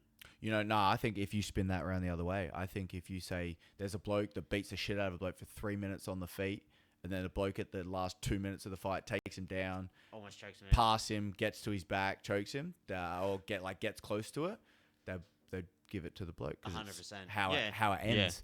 How it ends instead. Whereas if it's the other way and a bloke stands up, you can change a fight. Dude grapples you, holds you against the fence. You get 4 minutes of control time, and then a bloke breaks off, hits you with a 3-piece and a soda, and then hits you and like staggers you and visibly hurts you. They win. Do you like the open scoring idea? Yep. You like it? I reckon it could produce some fucking real stale, but also some really exciting moments. You know, the issue is how much you hear corners aren't honest with their fighters all the time. Like, what are they watching where they think it's a good idea to tell the fighter that they don't have to come out? Human bias. Yeah, it's human bias of your fighter thinking they're doing better than what they are, but that's not what a coach is supposed to. That's not what the coach is supposed to be doing. Unless they know their fighter and they know he'll react negatively to knowing he's losing, or he'll react. Do you know what I mean? That's why some of the coaches with the best ones is when they have to pull a bullet up them to think they're going to have the right reaction to come out and actually keep going. Yeah, you better put it out the fire, lad. The greatest fucking... What the fuck you doing? The greatest cornering moment of UFC history, almost. It's definitely up there. I do go back every so often. I think we talked about this on the last podcast. I do enjoy watching like the best corner advice. Like when dudes... Most memorable corner moments. Oh, bro. When in between boxing and MMA. Boxing and Teddy MMA. Atlas. Teddy Atlas is so good. What about that boxing coach where the boxing trainer where he got evicted from the corner like fucking 4 or 5 times just in the one series showing? Because he would always just be like, he's against you, Johnny. He's against you. Don't worry about it. He's a shithead. Yeah, you stupid ref. Yeah, he's been doing it all night. What accent was that? It's like definitely a strong, thick American accent. That was I don't know from weird as accent, man. I wouldn't even know. He's got grey hair, a thick ass mo. I want to say he's like New York. Oh, I want to say he's a New Yorkan, like a New York accent. A New York. I've lost my phone. Oh, don't worry about it. It's under there. It's right in the center of the table. Oh, he's not used to these setups. Oh, he missed it. Damn it. He's not used to these setups. He leant down and headbutted the microphones, the new microphone stands. It's brilliant. Fuck, that's a different look, isn't it? Yeah, it'd be a lot brighter. Yeah, it'd be brighter in here for you. Those were. All right, those were pissing me off. Now he sees the world without the rose-tinted glasses. I don't like it. So I'm gonna go top to bottom. So here we go. So the first. Who do you got? We didn't even go to jail. Who do you got over Jalen and Renato? No. Why do I keep calling him Renato? Renato. It's Renato, mate. I think that Jalen Turner is gonna win that every which way. You know, you watch too much MMA when you start pronouncing your R's as H's and shit. Yeah, when you talk Brazil, when you start talking Brazilian, no, it's Hoist. No, sorry, it's Hickson. No, I know it's Hickson. If someone says like something in like reads something Portuguese and uses the R, I'm like, well, actually. Yeah. Oh, no way, you get that a lot. That's the second you know someone is an MMA fan. When a bloke with a beard who's never been to never been to Brazil, goes, well, actually. Well, actually, it's Hoist. It's not Royce. Not Royce. It's not Royce. It's not Royce, gun. Rickson. Do you know how long it took me to... Who's Royler? No, it's Hoyler. Do you know how long it took me to understand that? Oh, I was like... That's why learning different... I was like, like at the start when you're learning about martial arts and shit, you're like, who the fuck is Royce Gracie? And then Yeah. you're like, then there's this guy called Hoist, and you're like, who's Hoist? Yeah. And it's like, oh, it's the same person. Oh yeah. Oh, but I've gotten that all throughout when you're looking at different names, man. There's certain names like when I saw Habib's name, when I saw Magomed Sharapov's name, there was like, I'll never be able to learn how to say that. Like, how could you have a name like that? John Anix gets them to like. But now you get them from the stand, like Ulanbekov. Like Yeah, you there's get some some names. you get some names, and then you've got to think about the history, how to pronounce the name, and then all throughout the fight, you have to say that name and say it correctly. John Anix the best at it. He fucking Unbelievable. studies the names and shit. Yeah, and then that's why they all learn off him. The guys on the broadcast be like, I just listened to John, He's the best. and I listened to him say it a few times, and then He's the then best. I'll be able to pick it up. He's the best. So so I think Jalen. Yeah, Jalen's going to win. Yeah, that. Jalen's fucking good, man. But He's on a tear. He's on an absolute tear, and his length at that weight, he's so big. He's like 6'2" or something, isn't he? he's massive. At lightweight. Oh my god, my Goobsy sent me this message the other day. It was like, it was a meme, and it was like Osama bin Laden, 6'5" and 135 pounds. He would 145 pounds. He would have been a nightmare in the in the cage? featherweight division. Oh goodness, Osama bin He's Laden. like he's 6'5" or some shit. Was that? Yeah, bad? but he was a real skinny, gangly He motherfucker. sat in a cave all the time, mate, just delegating other people to do his fucking Yeah. atrocities for him. Oh, dude, it made me laugh so much. My god, you guys are ridiculous. I didn't realize he was that fucking tall. He was But always is sitting down. Gangly, mate. Yeah. How sitting don't you cr- find a sitting 6'5" cross-legged. motherfucker in the Middle East? I guess they're big over. They get big over there, I don't think, they? I think they do get pretty big. They over get there. pretty big over. They get down over there. Yeah, not like the Mongolians though. Yeah, I've still drinking that horse blood and. I got Jalen as well on that one. Yeah. Jalen's also the favourite by. Oh fuck! He would be Moicano's pretty paying heavy. $3. Yeah. Sadiq Youssef. Yeah, here we go. Sadiq Youssef versus Diego Lopez, who may have one of the biggest meteoric rises. Everyone's loving him, mate. The jiu-jitsu coach of Alexa Grasso trains down there in Mexico, and now he's had he had 2 wicked submission finishes, or he had that wicked fight against Evloev, and took him to a decision, but had him in some danger in submissions. Then he got like a flying triangle setup that led to an armbar finish, I think. And then he got another submission, and mate, people are loving him. Yeah, he's like another He's on a Fluffy. hype train He's express like another right now. that's the same with Fluffy. I love Fluffy Hernandez. Oh, I can't believe you bet against Oh, Fluffy. so we talked about that off air. It was like you're having a go at me. I was talking about a value bet. Kopolov was good for the value, depending on his never- skill set. I never will get over that. I fucking love He looked that good in the cunt, first bro. round until Fluffy did what Fluffy does and just overran him. And I was like, well, that's how he beat wins. the shit out It was of good him. until he got taken down, and because he defended all those shots. How and good's then his his jiu-jitsu, ground, man? yeah. It's So phenomenal. the takedowns, because he just kept working at it, and Kopolov eventually the kicks weren't doing enough damage. He didn't deter him from keep pressure, and then he just eventually got the takedown. And once he was on the ground, it was all good to defend the takedown. It looks almost like similar wrestling. But then once he was on the ground, obviously one's jiu-jitsu is I'd love to superior. fucking party with that motherfucker, eh? Hey, Fluffy. if you're in fucking ADCC in Vegas, We'd love to meet you, just Fluffy. let me know. Come over and say hi to We'll Sav have a and- cerveza. Yeah, we'll have a cerveza. Well, it doesn't have to be a Modelo. It would just be whatever you want. Brewed with the fighting spirit. There we go, mate. Classics. Go take some P3 while we're there as well. Official protein snack. Used to be. No longer. So, yeah, Sadiq Youssef. I really Sadiq can crack like a motherfucker. He can hit him. If Lopez thinks, just going to be able to jump at him and take him down.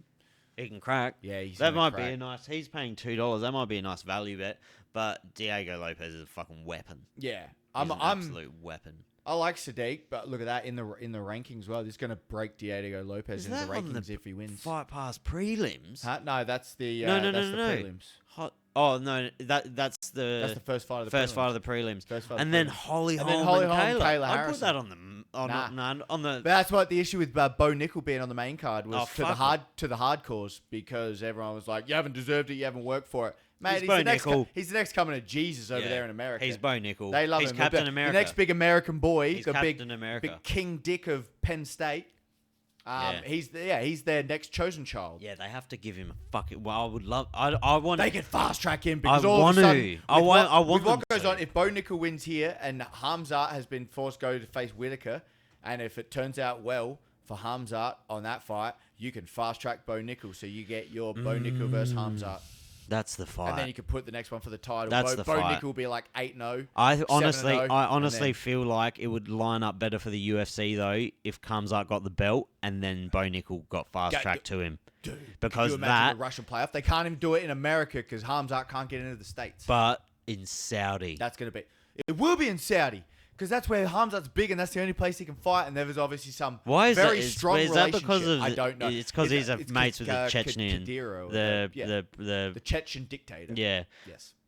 Sorry, Mr. We called you president. President. He's the president. Q starts with a K. Sorry, mate. He is the president. Nah, I think he got put in by Putin in there back in the day. Also a respectable man. Yep, lovely. Sure, please just don't come after us down here in Australia. Yeah, we're good. We're good. We're all right. We like your boy Hamza. We're happy, but it's just difficult that he can't travel now because he's good friends with I you. honestly think.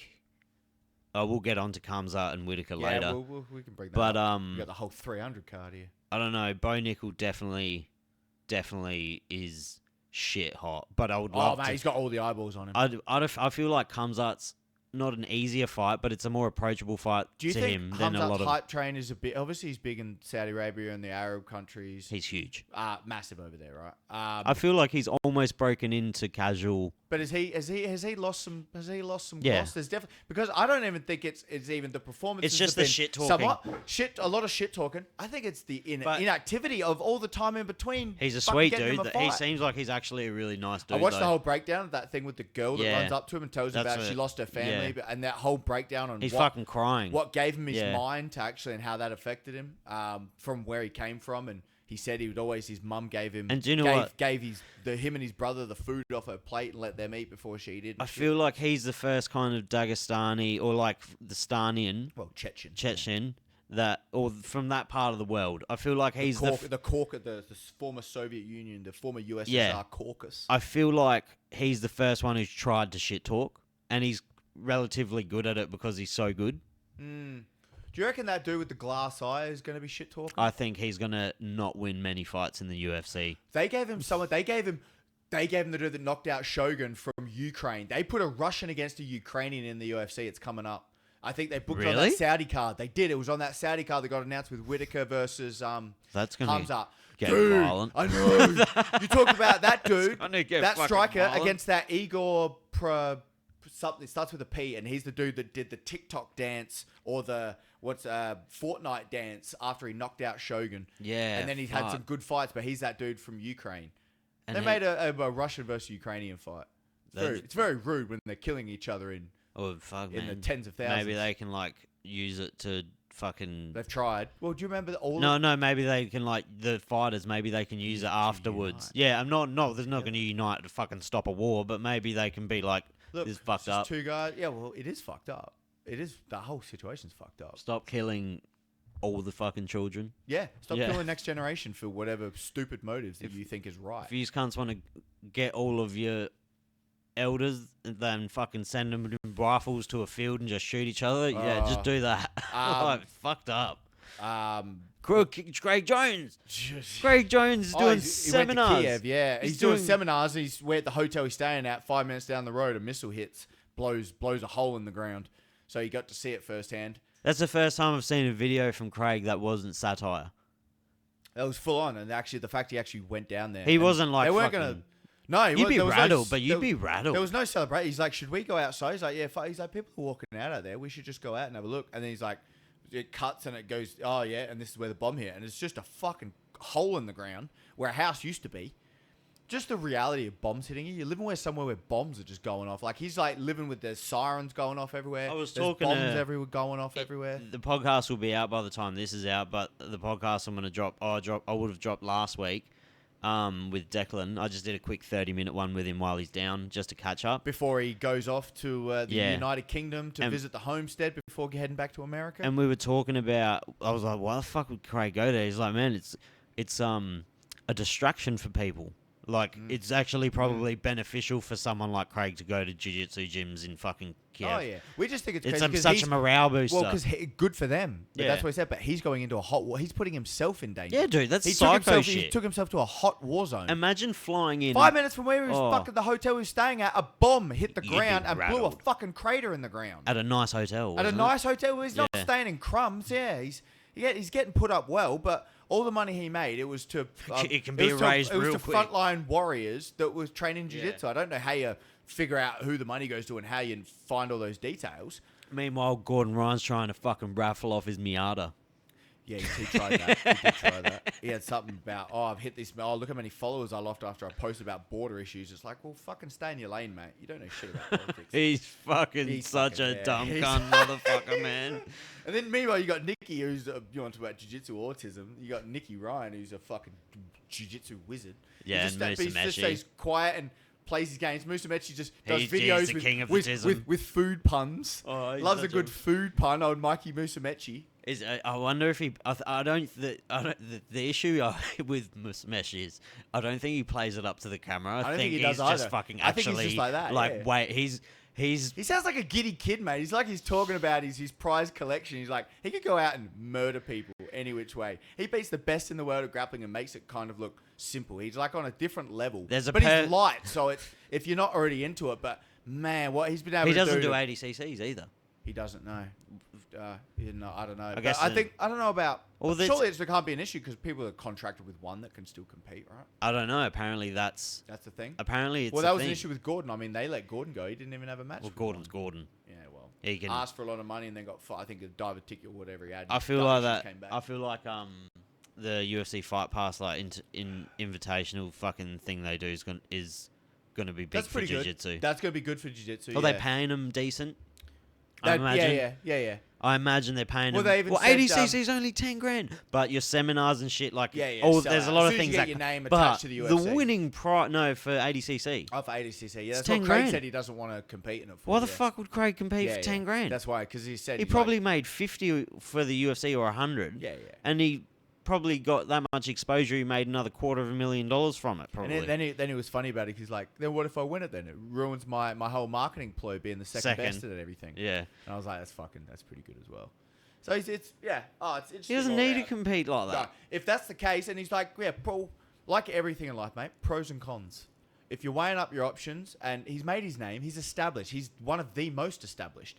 Why does Craig have to win ADCC? It doesn't actually help his quote unquote brand. Oh fuck! We were talking. It's only for him as a personal to win like the the Olympics of grappling. This will be out by the time the Declan podcast, obviously, so we'll talk about it. He was talking about how he made like not a call out, but he was saying.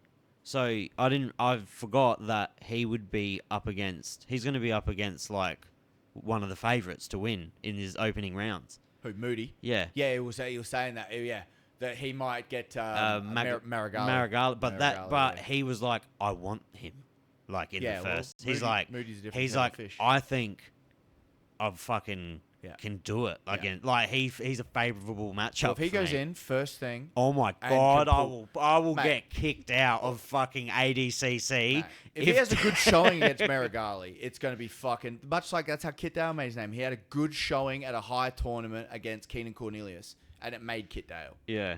Kit's one of the probably most financially successful jiu-jitsu practitioners in the world. Rolled it into other things. He'd be a top tenner. One of the biggest ones. He did it before Lockie Giles, and he almost did it at the same time as His Craig. marketing's really good. He's got he's got a massive online following. Well, he understands online because he does online gaming and shit. Does he? So, yeah. Yeah, no shit. Yeah, he does like first-person shooter online gaming like Megan Anderson. Like Twitch? That's how, yeah. Oh, okay. Yep. Does he? Yeah. Interesting. Yeah, that's how he's... It's like Mighty Mouse. And then he dabbles in Hollywood stuff. He does like stunt work, acting. Really? He still does bits of that. Yeah. Kit Dale is a bit of fingers in all the pies with the situation you're in when you move to America to find opportunities. Perfect mix of autism and fucking steroids, man. Geniuses. Just like Eddie Bravo. It works for some people. Some people can figure it out. Some people can't. All right, we tangent off before we got... Holly Holm. We didn't even do Holly Holm. We stopped there. So... I hope Holly knocks that little fucking Hulk out, eh? Oh, mate, she's a beast. Dude, she's scary. Jacked. She got muscles on muscles. She is... How's she going to make 135? She's the Anavar queen. I don't give a fuck what you say. Her arms are giant. Dude, she is... So we talk about her body, but she's essentially a world-class grappler. She's a multiple-time gold medal judo in the Olympics. Her physique is actually... fucking crazy. It's ridiculous. Yeah. Her stature and as a fucking woman, she's built like a brick. Like a unit. Well, she used to say she'd But never Holly make, Holm also she'd never is make very- one. Yeah, but she's much more lean and tall and, she's petite, you would say. Yeah, she's tall and lean, and she uses her length really well. Yeah. And Kayla is Nugget Ned. She is just absolutely Jack City. She got muscles on muscles, and gonna she's fuck trying. Holly She's Holm trying up, to get a isn't hold of she? you. But we say that. But last time we had the Holly Holm grappler versus striker, she head kicked Ronda Rousey. I just feel like Kayla's just she's just different levels of their careers. Yeah. Kayla's on like this, and Holly Holm's like here. Mate, You know what I mean? Holly Holm's like 42. How's she still fighting? For a female fighter, I don't know. Her longevity's pretty crazy. Is a woman fighter's longevity is worse than men's? I would think so, man, because So would I. menopause would be, or obviously not menopause hitting at that time, ladies. I'm sorry for the few female listeners that listen. But like, I feel like the hormones are different. yeah. Oh, it would It's be. just it would Well, be different. Or there's not have many. you- What's the oldest fucking female? Like Betch Coera? Like who's the oldest Well, female shit, I fighter? don't know. Holly Holm would be the oldest for sure. Surely In UFC for sure. active. Yeah. Holly Holm would be the eldest. Cyborg would be getting up there too. So eh? Cyborg still takes some fights, but I think Holm might be older. But have you seen pictures of Megan Anderson lately? She's like super skinny.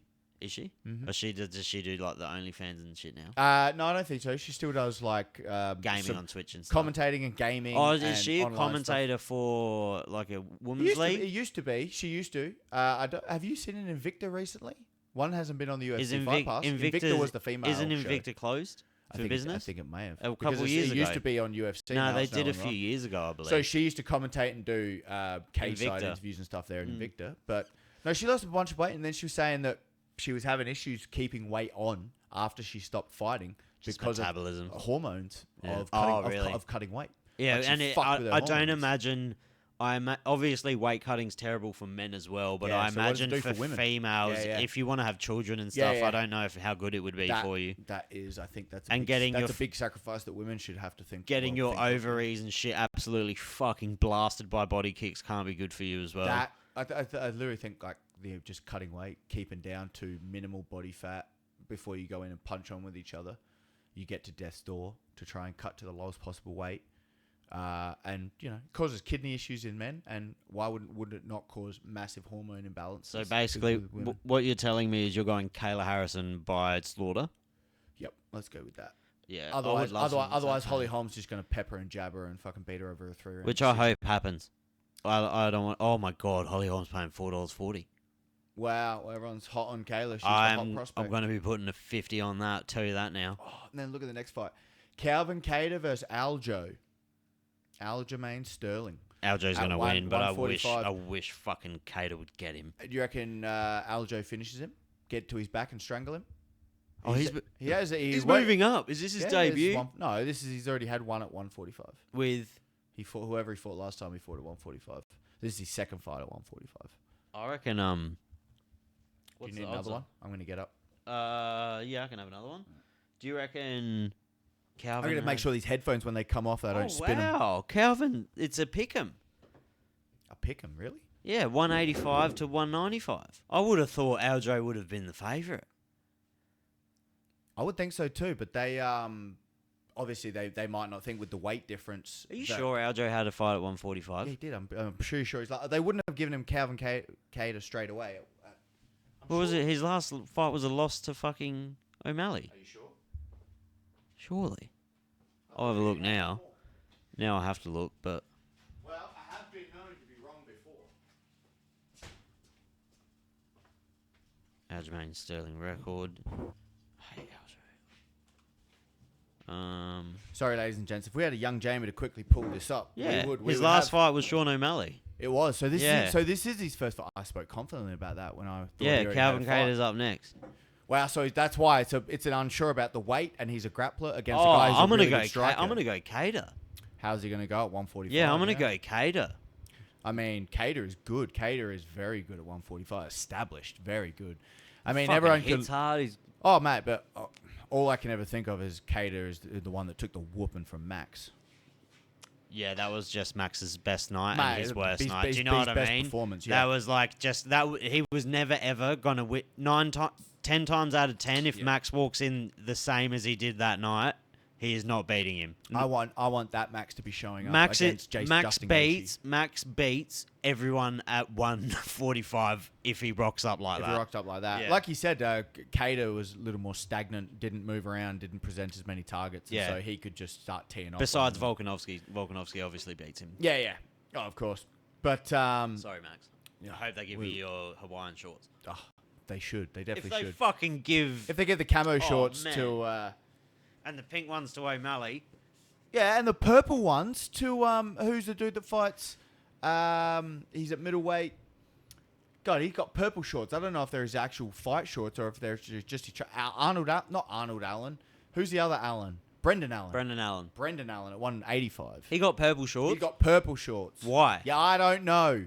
But I saw him training in them. They Left were like, fight, how the do you know fuck what? do they give him purple shorts before they give other people their How about this? preferences? If you enter the UFC top 15, top 10, you should get your own shorts. Top 10. If 10 you're could be in good. the top you 10, could specialize that it. should be like a fucking consolation prize. Yeah, when you still might be on a 30-30 contract. Sell them to people, you make money. Oh, I got these people shorts, I got these people shorts. If There's they're a going to little take their revenue. ability to sell sponsorships on their shorts, then yes, there should be some compensation. That Yeah, when they get and to a the certain level, fighter they get and the more. fighters get fucking 25% a sale. That would be all great if they could figure that out. Yeah. Because didn't you not see that they just settled the lawsuit and they settled for like... Everyone's fucked. Yeah, they settled for like Yeah. $300 million, but there's like 1,500 people on the complaint, Yeah. so they're going to get like 20 grand each. Yeah.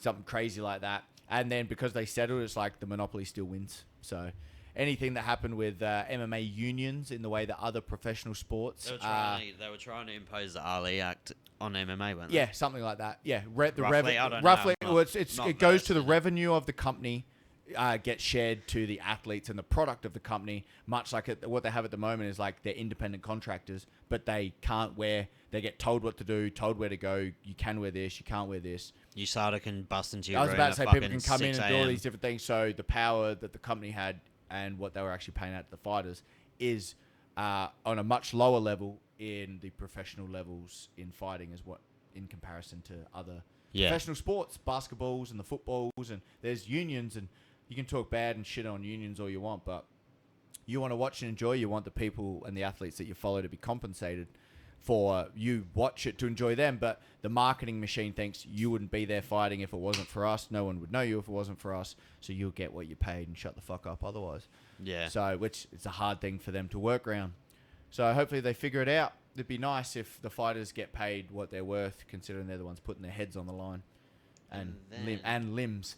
So there you go. So we did Cater, Sterling. Are you gonna go? I think Cater might be a little too much for Sterling on the 145 debut. Yeah, that's a fucking hard fight. Oh, I guess He says he's a natural. Aljo's a pretty big dude. Aljo says he's a much more natural 145er, and he just said so it gave him such an advantage at 135. He's a pretty big dude. He's a big dude. But then he won't have that advantage But anymore. now Cater is on He's the gonna be strong. Cater is on the large scale of a 145er. So he's thick. not So he's not getting anywhere with that, and he's got good striking. It just depends on whether he can defend the takedowns of Aljo or make sure that motherfucker doesn't get on his back, because that little monkey will strangle him. It makes sense that they would give him like a big step up, because I feel he wants to win 2 or 3 good fights and fight for a title. Aljo? Well, like Of course he would. He doesn't have a long. I don't think he doesn't have a Cater's- long run. I in don't him. think Cater can compete with the top of the food chain. It's just going to see how Aljo Good little reacts up gatekeeping massive, practice. a big test.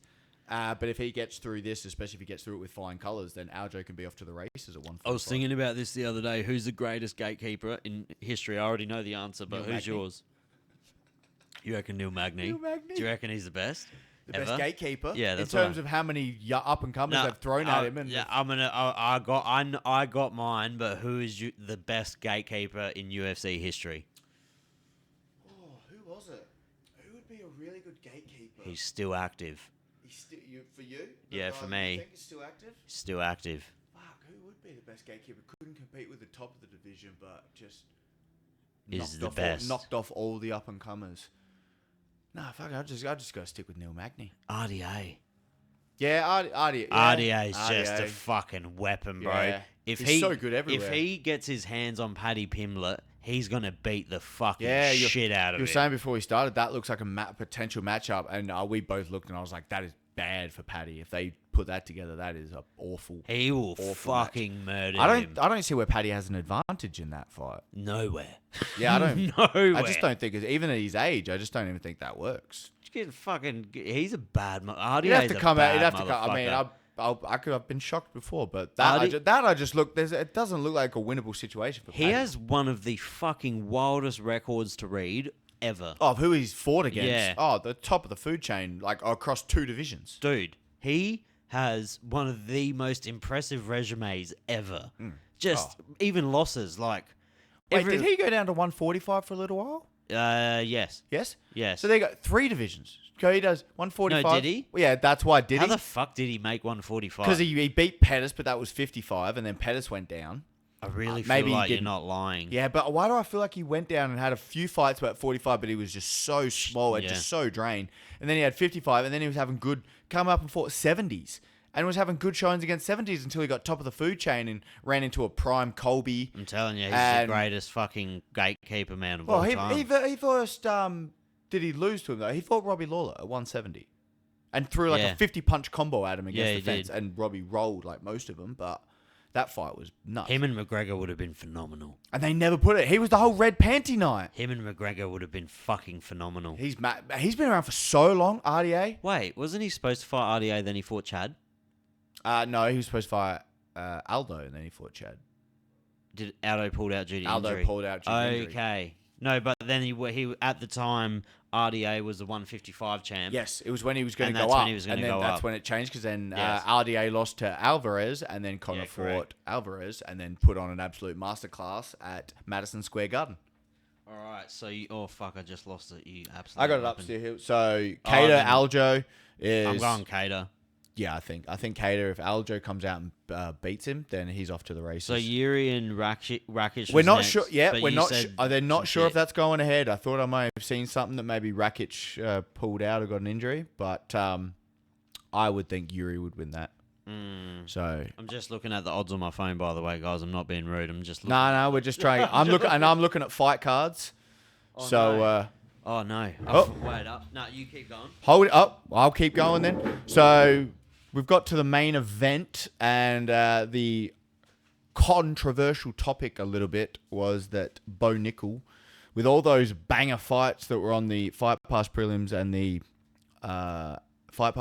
the early prelims, and just the prelims themselves, that Bo Nickel shouldn't be on the main card. But we were saying he's the man, the great white hope. He's Captain America. He is the second coming of Jesus over there for the wrestling culture, the Penn State national champ. The man who's just can't do any wrongs at the moment. So him versus Cody Brundage is opening the main card. I just feel like after this fight, they really need to just throw him a fucking top 10 contender. Especially if he runs through Brundage, who Just don't. has had some don't up slow and down roll it. fights. He's had some good. If he comes out and just beats the brakes, Maybe off him, not top 10, but give him a fucking weapon of a striker you got to with challenge him. good-ish takedown defense. Give him like a fucking weapon. I don't know who you give him, but we were saying like the ultimate lead-up is the ultimate fight is him versus Kamzat. If Kamzat eventually becomes a champ, Yeah. or they. Yeah, because obviously I feel like he's too far away to fight in a title eliminator. Obviously, he's like 3 fights away from that, probably. Bo. Yeah. Bo is Kamzat's- at least 3 or 4 from the Kamzat's next fight with Whitaker is for a title shot. title. Eliminator. Yep. 100%. Yep. They're trying to build up Hamza and rob off his last win. Imagine with Bobby Knuckles. with the name that he has. Can then go against because they've got it now between Strickland, DDP, and Adesanya. Another love story of MMA would be Whitaker beats Kamzat, DDP beats Izzy, Whitaker beats DDP and retires. Oh, beats him and With the retires. belt. With the belt. And beats the dude that Or- gave him his last loss. Or Izzy beats DDP, Whitaker goes, and fights Izzy fights again. him in fucking Perth or New South Wales, and wins. And then that'd be the tough retires. thing. That'd be the tough thing. Then Then Whitaker would have to beat Adesanya, and that presents its own bloody. No, but imagine if Whitaker beats Adesanya. Oh, Like, that'd be as a crazy. retirement Oh, fight. it'd be crazy. Because Whitaker wouldn't be far off retiring. This would be his last run. This would be his last run. Yeah, if he can't get through Oh, it Hamza, used to be- I think he could have a few more after this. But if he doesn't get This through is Hamza, his last run. this is his last hurrah. Yeah. Like this is a He's big been at it. stakes fight. He's been at it a while.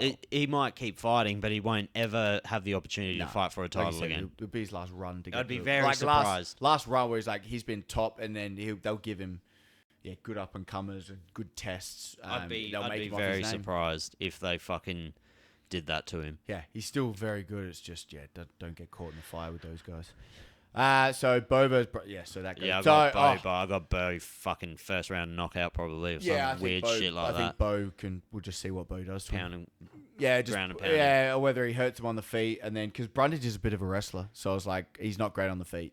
So they're just it's just such an advantage. It's hand picking for Bo Nickel just to build up his resume. Bo would just have to fucking drop his fucking level, and That's you what he would, does. but you would shit yourself, and then but he'll then come he at fires you with the an straight, overhand. and then he fires the straight and the overhand right. You would fucking shit Oh yourself. yeah. Just you wouldn't want that guy grabbing you. You'd be like, this is all he does. You'd be like, oh no, it's happening. The worst case scenario is fucking happening. The only thought, and I'm assuming it wouldn't happen with him, but remember, Josh Koscheck was a high level wrestler, and because of that, he only ever did striking. It was like 90% of his training was only in striking because his wrestling was so good and superior until he got to the top of the food chain. Wrestlers with overhands used to be the Dagestanis. Oh man, they used to be the stands. They were the beasts. The Chad Mendeses and the Koschecks and shit. Well, then that's all those guys were Uriah Faber. It was like good front chokes, Faking. good wrestling, and They were fake and faking. hidden overhand. But those overhands, they're Good right hand, good front chokes. They are the most satisfying knockouts to watch because when they happen, they're so clean. Oh, well, you get Who did Rashad Evans versus Who did Koscheck knock out? Chuck Liddell.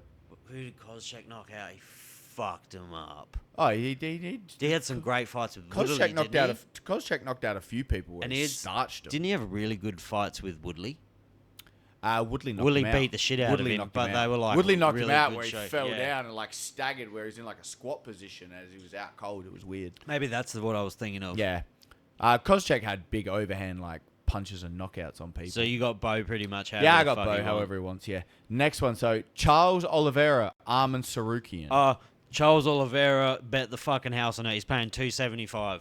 Oh, really? He's that much of a fucking underdog? Yeah, bet the fucking house on it. Yeah. Go, take him. What are you going to do to him? You going to take him down? Yeah. Oh, mate, scramble. Yeah, Arman wants to get into scrambles with Oliveira. It's just, You're fucked. I mean, it's just pick your poison with him. You're fucked. I just think Oliveira is more slick everywhere. Sarukian, if he freak. He is a freak. Sarukian will only win on pressure and advantages where not getting caught by Oliveira. And that's the only way he's going to be able to win, is if he can and just grind him, stay out of bad positions, get him in a weird position against a cage. Much like how GSP beat Nick Diaz back in the day. Hold him in turtle, doesn't let him play guard, doesn't let him do this. He can hold him against the fence. Hurt him up a little bit, doesn't get caught in these things, and Oliveira can't get off big damage and can't get off submission. The fence will be a massive help to him. Just stops so much danger. Yeah. It's like being out in the middle of the fucking ocean when you're in the middle of the octagon. Yeah. You want to swim to a rock or something. They find the fence. Anytime you don't, they just find the fence. And if you can to use that and be able to pin people against it, I'm very excited to see how this one unfolds. I fucking love Oliveira. Yeah. He's a top 3 fighter for me to watch. Like whenever there's an Oliveira he's one of the most fight, entertaining to watch now. Bro, he's so sharp with his submissions. He can get knocked out and knocked down really bad, and people are still hesitant when he's fucking rattled to go down into his guard. Yeah, but Arman's gonna do that. But then he gets up with him. and then he knocks you out. And knocks him out. Yeah, I know. He rattles people's teeth. And do you know what? Feel electricity run through their veins. The wildest thing about Oliveira is he's like, okay, throw a shot at me. Take me down. Yeah. I'll fucking jump as high as I can and put my knee through the back of your fucking skull. He's doing jumping knees, mate. He's just he's teeping you to I'll the body all the fall time. I don't give a fuck. Mate, he's so fun to watch. And to hear Justin Gaethje's I didn't realize he would hit that hard. Yeah. But when Gaethje said it felt like my whole body fucking was shut down like licking a fucking battery. He's licking a battery. He said it felt like electricity running through his body when he got fucking hit by him. That's wild for someone like Gaethje to say. And that kind of power but he doesn't, Oliveira. When Oliveira never had, he always got solid striking. 145 was terrible for him. Yeah, not a good idea to go that low. But now look at him, when he does, he beats. It's not cutting as much weight to get as light as possible, but it's like your frame with how much muscle strength endurance, speed, durability, flexibility. Him versus Islam would be a fucking banger. Well, they said that. That's what they're going. If he runs through Sarukian, then like you said, you've got Poirier option or you've got Oliveira rematch. Because Oliveira, like they What said, about he only finished him on Poirier the and ground is because Oliveira got hurt by the right hand. What about Poirier and Oliveira title eliminator? They've already had that fight before. Again? You could do it again. Do it again. You could do it again if Islam. watch the fuck out of it. Yeah, of course. But if Islam, who you put to Islam then? Does he want to fight? Like, it's hard Yeah, with well, these cunts. that's what I said. Like, Otherwise, they it's- just sit and wait, and it's he just so wants them all hard. to knock each other off. That's why I like 135 at the moment. That's my favourite division because everyone's just fucking fighting everyone at 135. Yeah, 135. No one gives a You fuck. keep forgetting it. You see certain fights, and then you go, oh yeah, Peter Yan. Oh yeah, Song Yadong. Yeah. Oh yeah, buddy. Who's Martinez? Is Martinez 135 as well? No, he's 120. Oh, no, No, Martinez 35. is 35. Martinez, because now he's going to fight Aldo Yeah. at 301. What a fucking fight. Yeah, so Aldo comes out of retirement to fight Jonathan Martinez. I reckon Aldo still fucking can compete in the top 10. I think, yeah, top 10 for sure. Easily. Absolutely. I'm so excited to see that fight. Yeah. Martinez leg kicks and shit. They just signed it up like. Imagine he chops out Aldo. Well, could you imagine he starts chopping Aldo and then Aldo's like, oh yeah, leg kicks. do it. Let's I remember how to do yeah, I these, remember cunt. how to do it.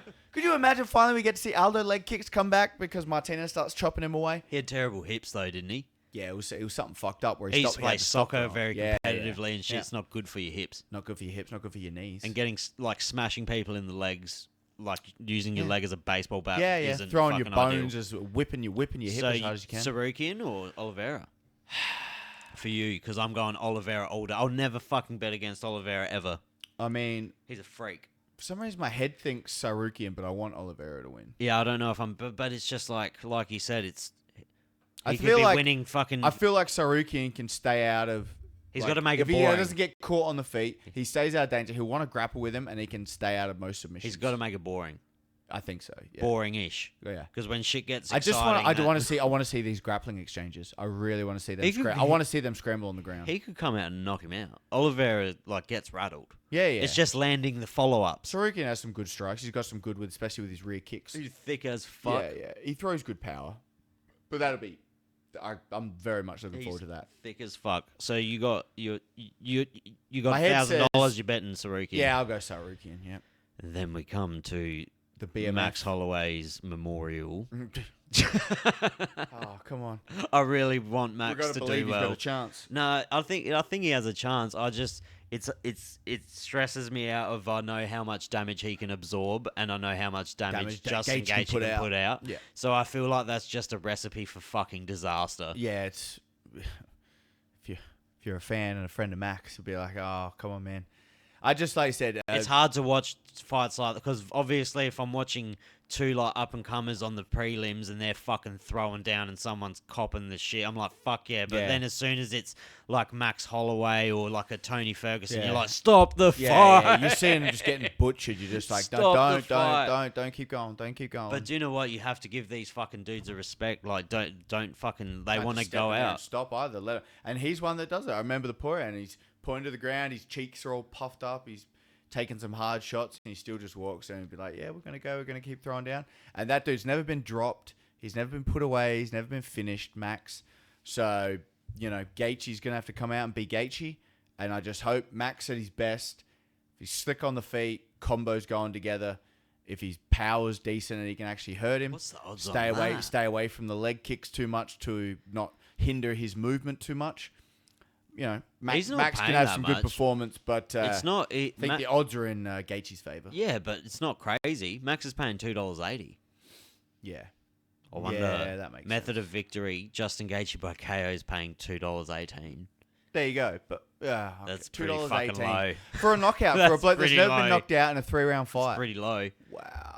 Gaethje by points, 410. Even Gaethje said points. Even Gaethje said, I don't think he'll be able to go down. The only way it's going to be stopped is if the doctors, he has too much damage and the doctors call it for him. Max Holloway by KO, $13. Yeah, I don't think Max. It's a money I don't bet. think It's a Max, tenner. Max won't be able to KO. Just him. something weird happens. Oh, go on, mate. Max by 3rd round KO. Max by submission, 29.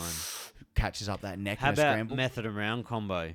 Justin Gaethje by KO round 1, 550. Fuck, they're not giving him a chance in the first round. 550? They're not giving Max any chance. Oh, mate. I don't know if Max gets knocked out in the first round. I'd be fucking surprised. I feel like if Max loses and it's a violent fight, it's going to be a 3 to 4 rounder. Well, it's not going to go fifth. 4 because they're not in 5 rounds. It's Oh, no, sorry, fuck. That just sounds like a main event to me. Well, it does, right? Yeah, the but BMF title. I mean, it's a title. Why don't they make it with fucking I feel 5 like rounds? that would be a 3rd round finish. Like, it would be... If it was 5, they Yeah. said that. They said a 5-round fight with Max and Gaethje would That's be much different. different. different story. Yeah, because if Gaethje... Gaethje's if- still got a tank, and He he's got does, Whitman. but Ever since he's if- linked up with if- Whitman, he's yeah, good. yeah. He's worked on his, like, aggression. But it'd always be if Holloway, the longer the fight goes, Do you know the what? better it is for Do you him. know what you kind of have to do with Gaethje? Because when he's on, he's so fucking on. Like, I feel like Fiziev, because Fiziev, fuck, he's top 2 newcomers for me. I love watching him Oh, yeah. fight. I love watching Fiziev fight, and he will, like, when he fought.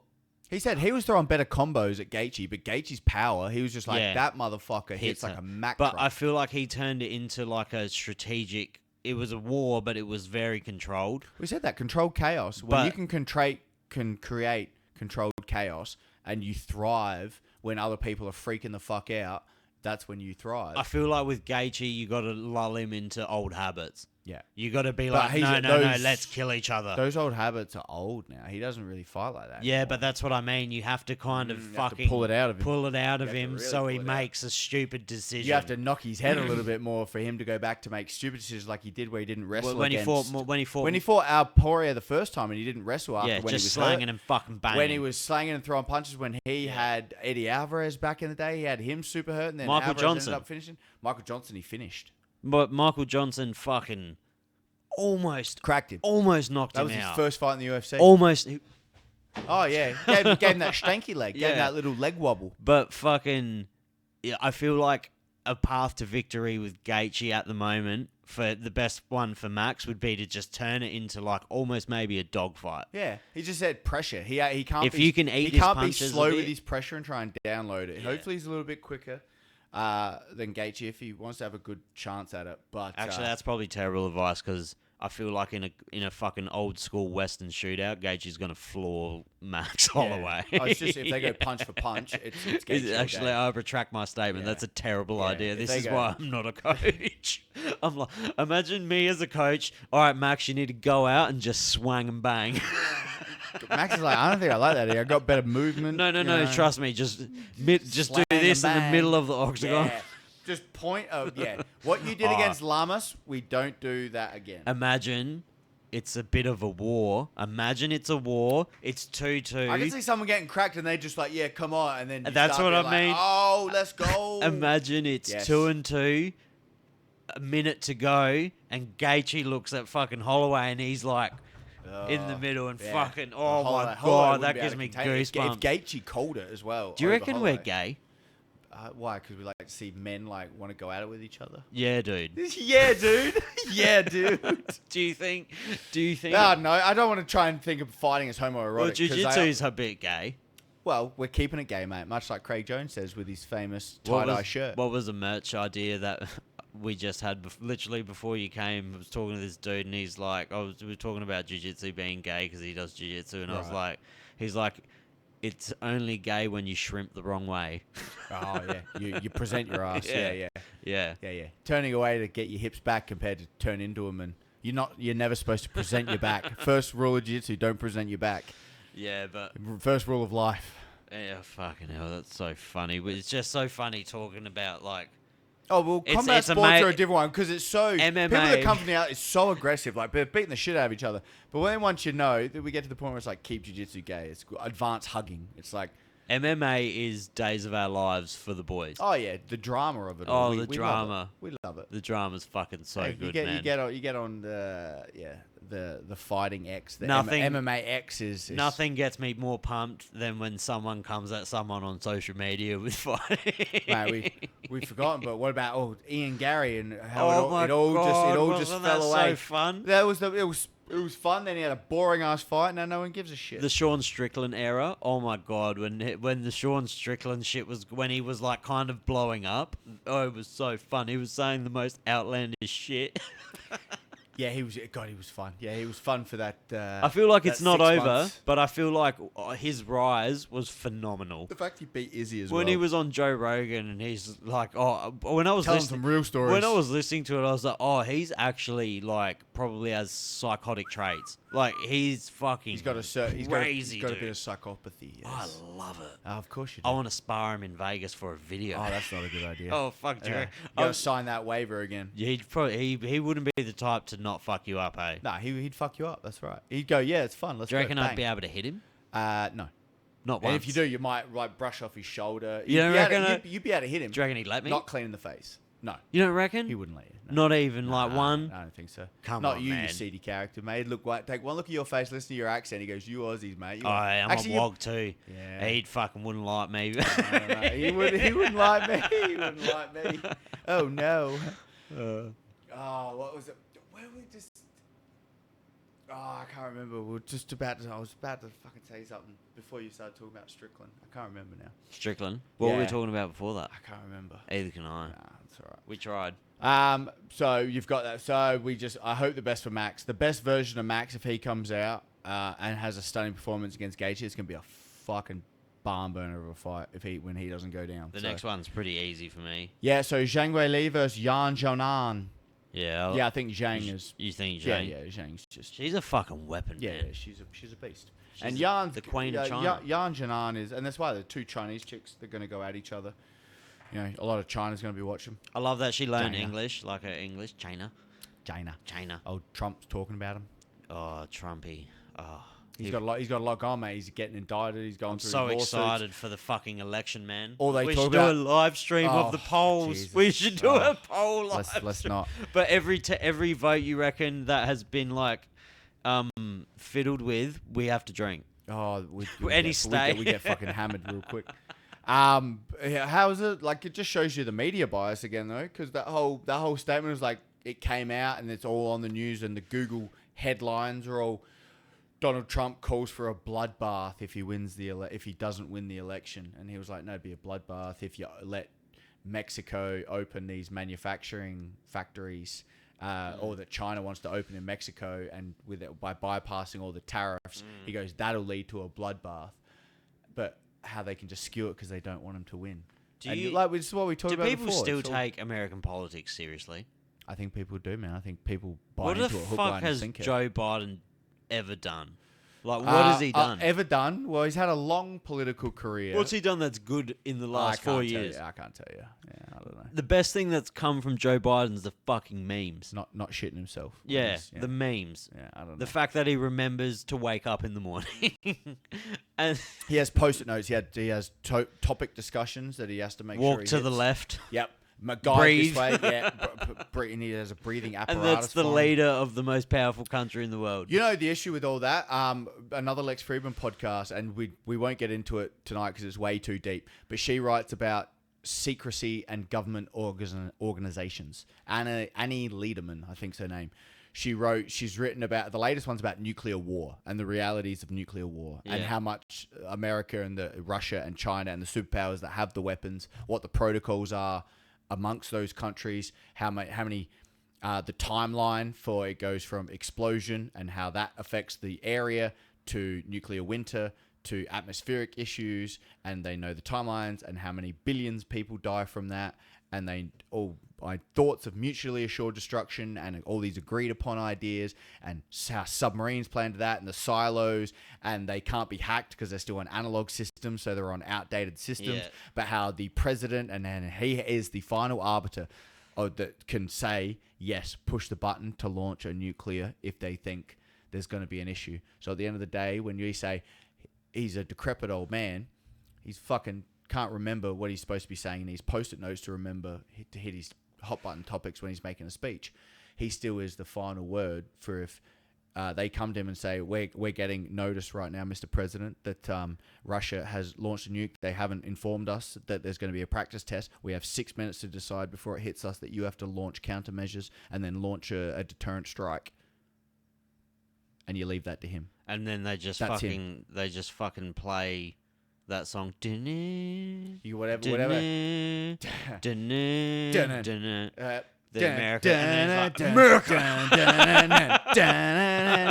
Yeah, it fucking scared the shit out of me. Dude, that's fucking terrifying. So terrifying at the decisions that are made, We'd be how alright here, much time there is. No, but so we're fine here until the atmosphere is fucked because we've just fucked the atmosphere from all the nuclear explosions, just vaporized the fucking ozone layer. Nuclear explosions. We all go don't underground, come mate. to We become hermits, which is terrifying. But also, nuclear shit doesn't come to Adelaide. Too boring. Like imagine. But no, they're not dropping it here, mate. It ruins the atmosphere. It's Nah, everything the that atmosphere surrounds us. doesn't exist in Morpeth Vale.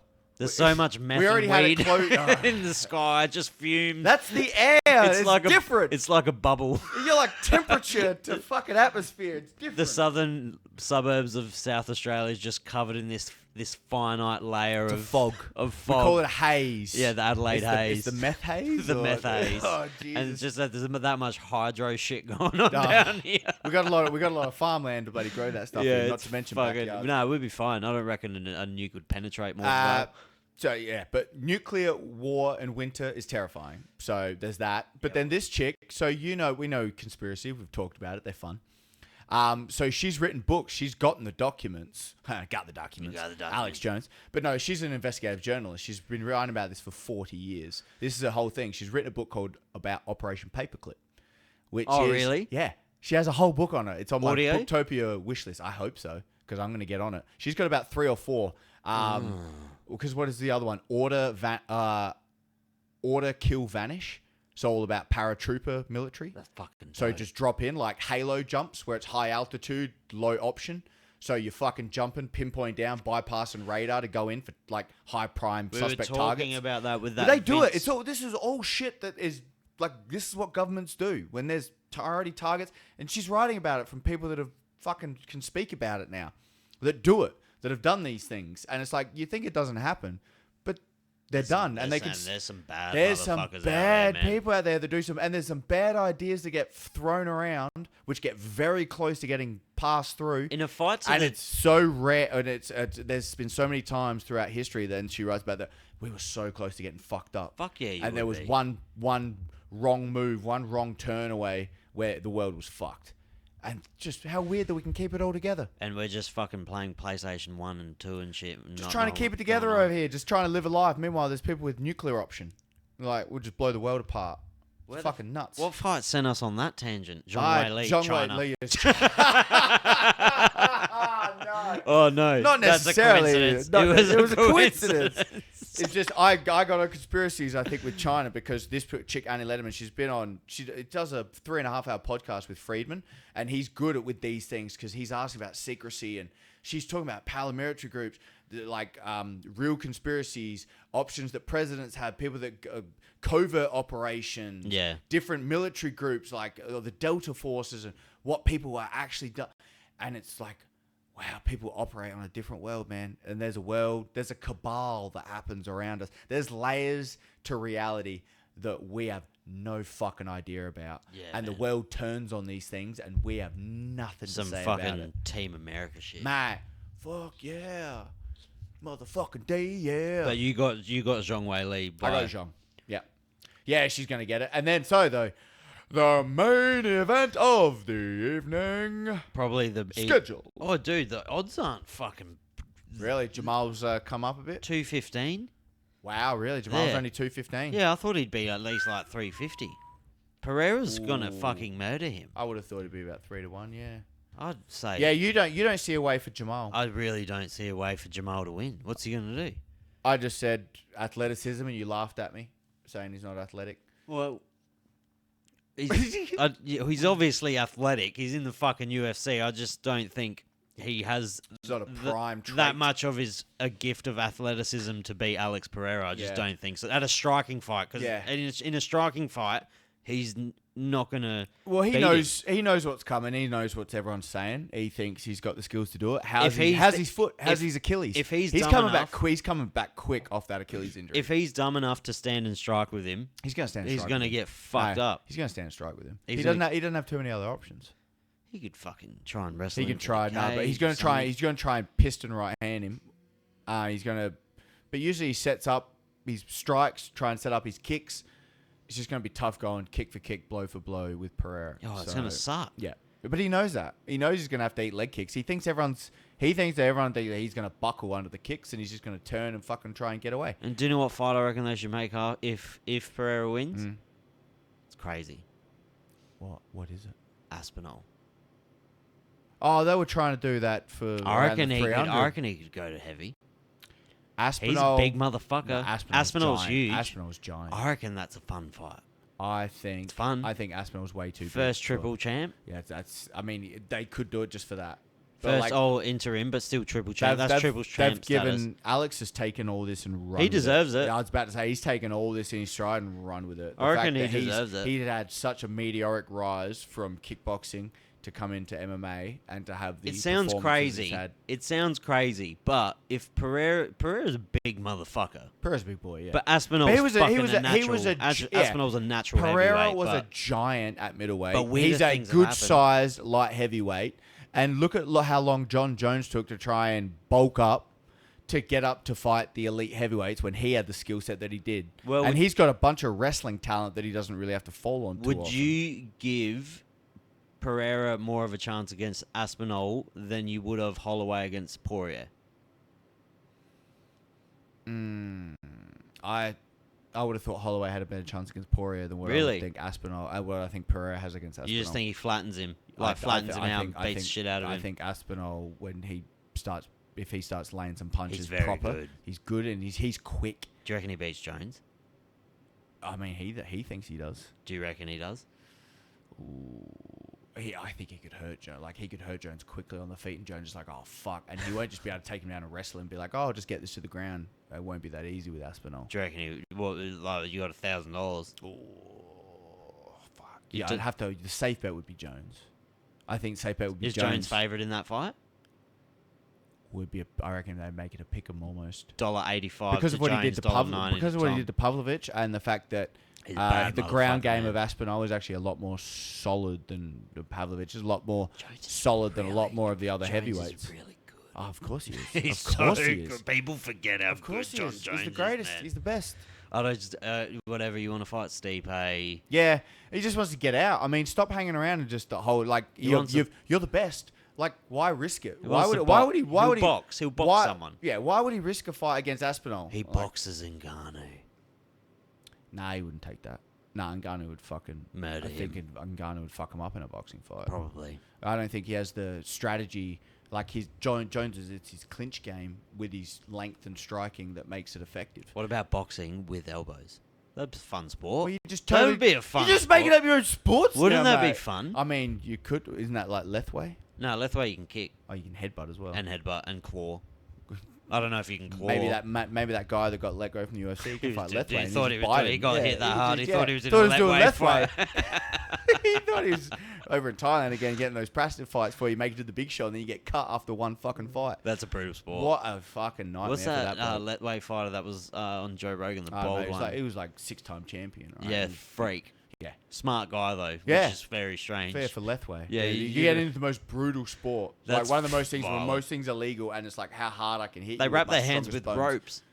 Is there like what was the one with Hot Shots where he faked it, but where because they wrap it in just like looks like cloth and then he dips it in glass. But you... Wasn't that old kick fight like Wasn't Van that Damme? Ong Wasn't Bak? that a Van Damme movie? Yes, that was a fuck... Was that Bloodsport? Bloodsport or what was it? Kickboxer. Kickboxer. It was one of those two. Fuck, that's a gay I think movie. it might. That's a It's fucking Don't you gay. talk about Van Damme, mate? Those action movies back He in that can time. kick Van like a Damme, motherfucker, Steven Seagal, those were the action heroes. His leg dexterity is pretty wild. Van Damme's? Yeah, man. Until he kicks Cody Garbrandt in the face and then Cody wants to box on with him. Forgot Yeah, about that. Wouldn't yeah. that piss you off? As a fighter, yeah, he wanted to go him. He's like, I'm sorry. He's like, oh, fuck you Cody up, old Garbrandt man. will fucking Cody, kill you. Cody wanted to go him. He's like, kick me in the head. Sucker. But And that- you got... there we go. I think Alex, yeah. I think By Pereira. KO? I think Pereira by third round KO. It's going to be fun. Well, we will...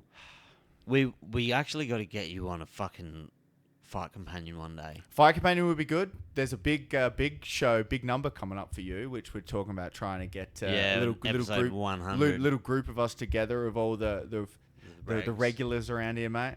Yeah, see how loose that bloody presentation gets. We'll figure something out. Yeah. That'll be. I reckon that'll just be fucking us four just getting way too fucked up. I'll probably have to edit half of it. Edit. Well, it would be a bigger job for you to edit it than what it will be for us to do it, because we're just gonna have a grand old time. There's nothing worse. There's only been a few podcasts where I've been like, I don't remember anything. I had to go back and listen. And then you watch it, and it's like solely like, oh, this is where it went wrong. This is where we fell it off. Oh yeah.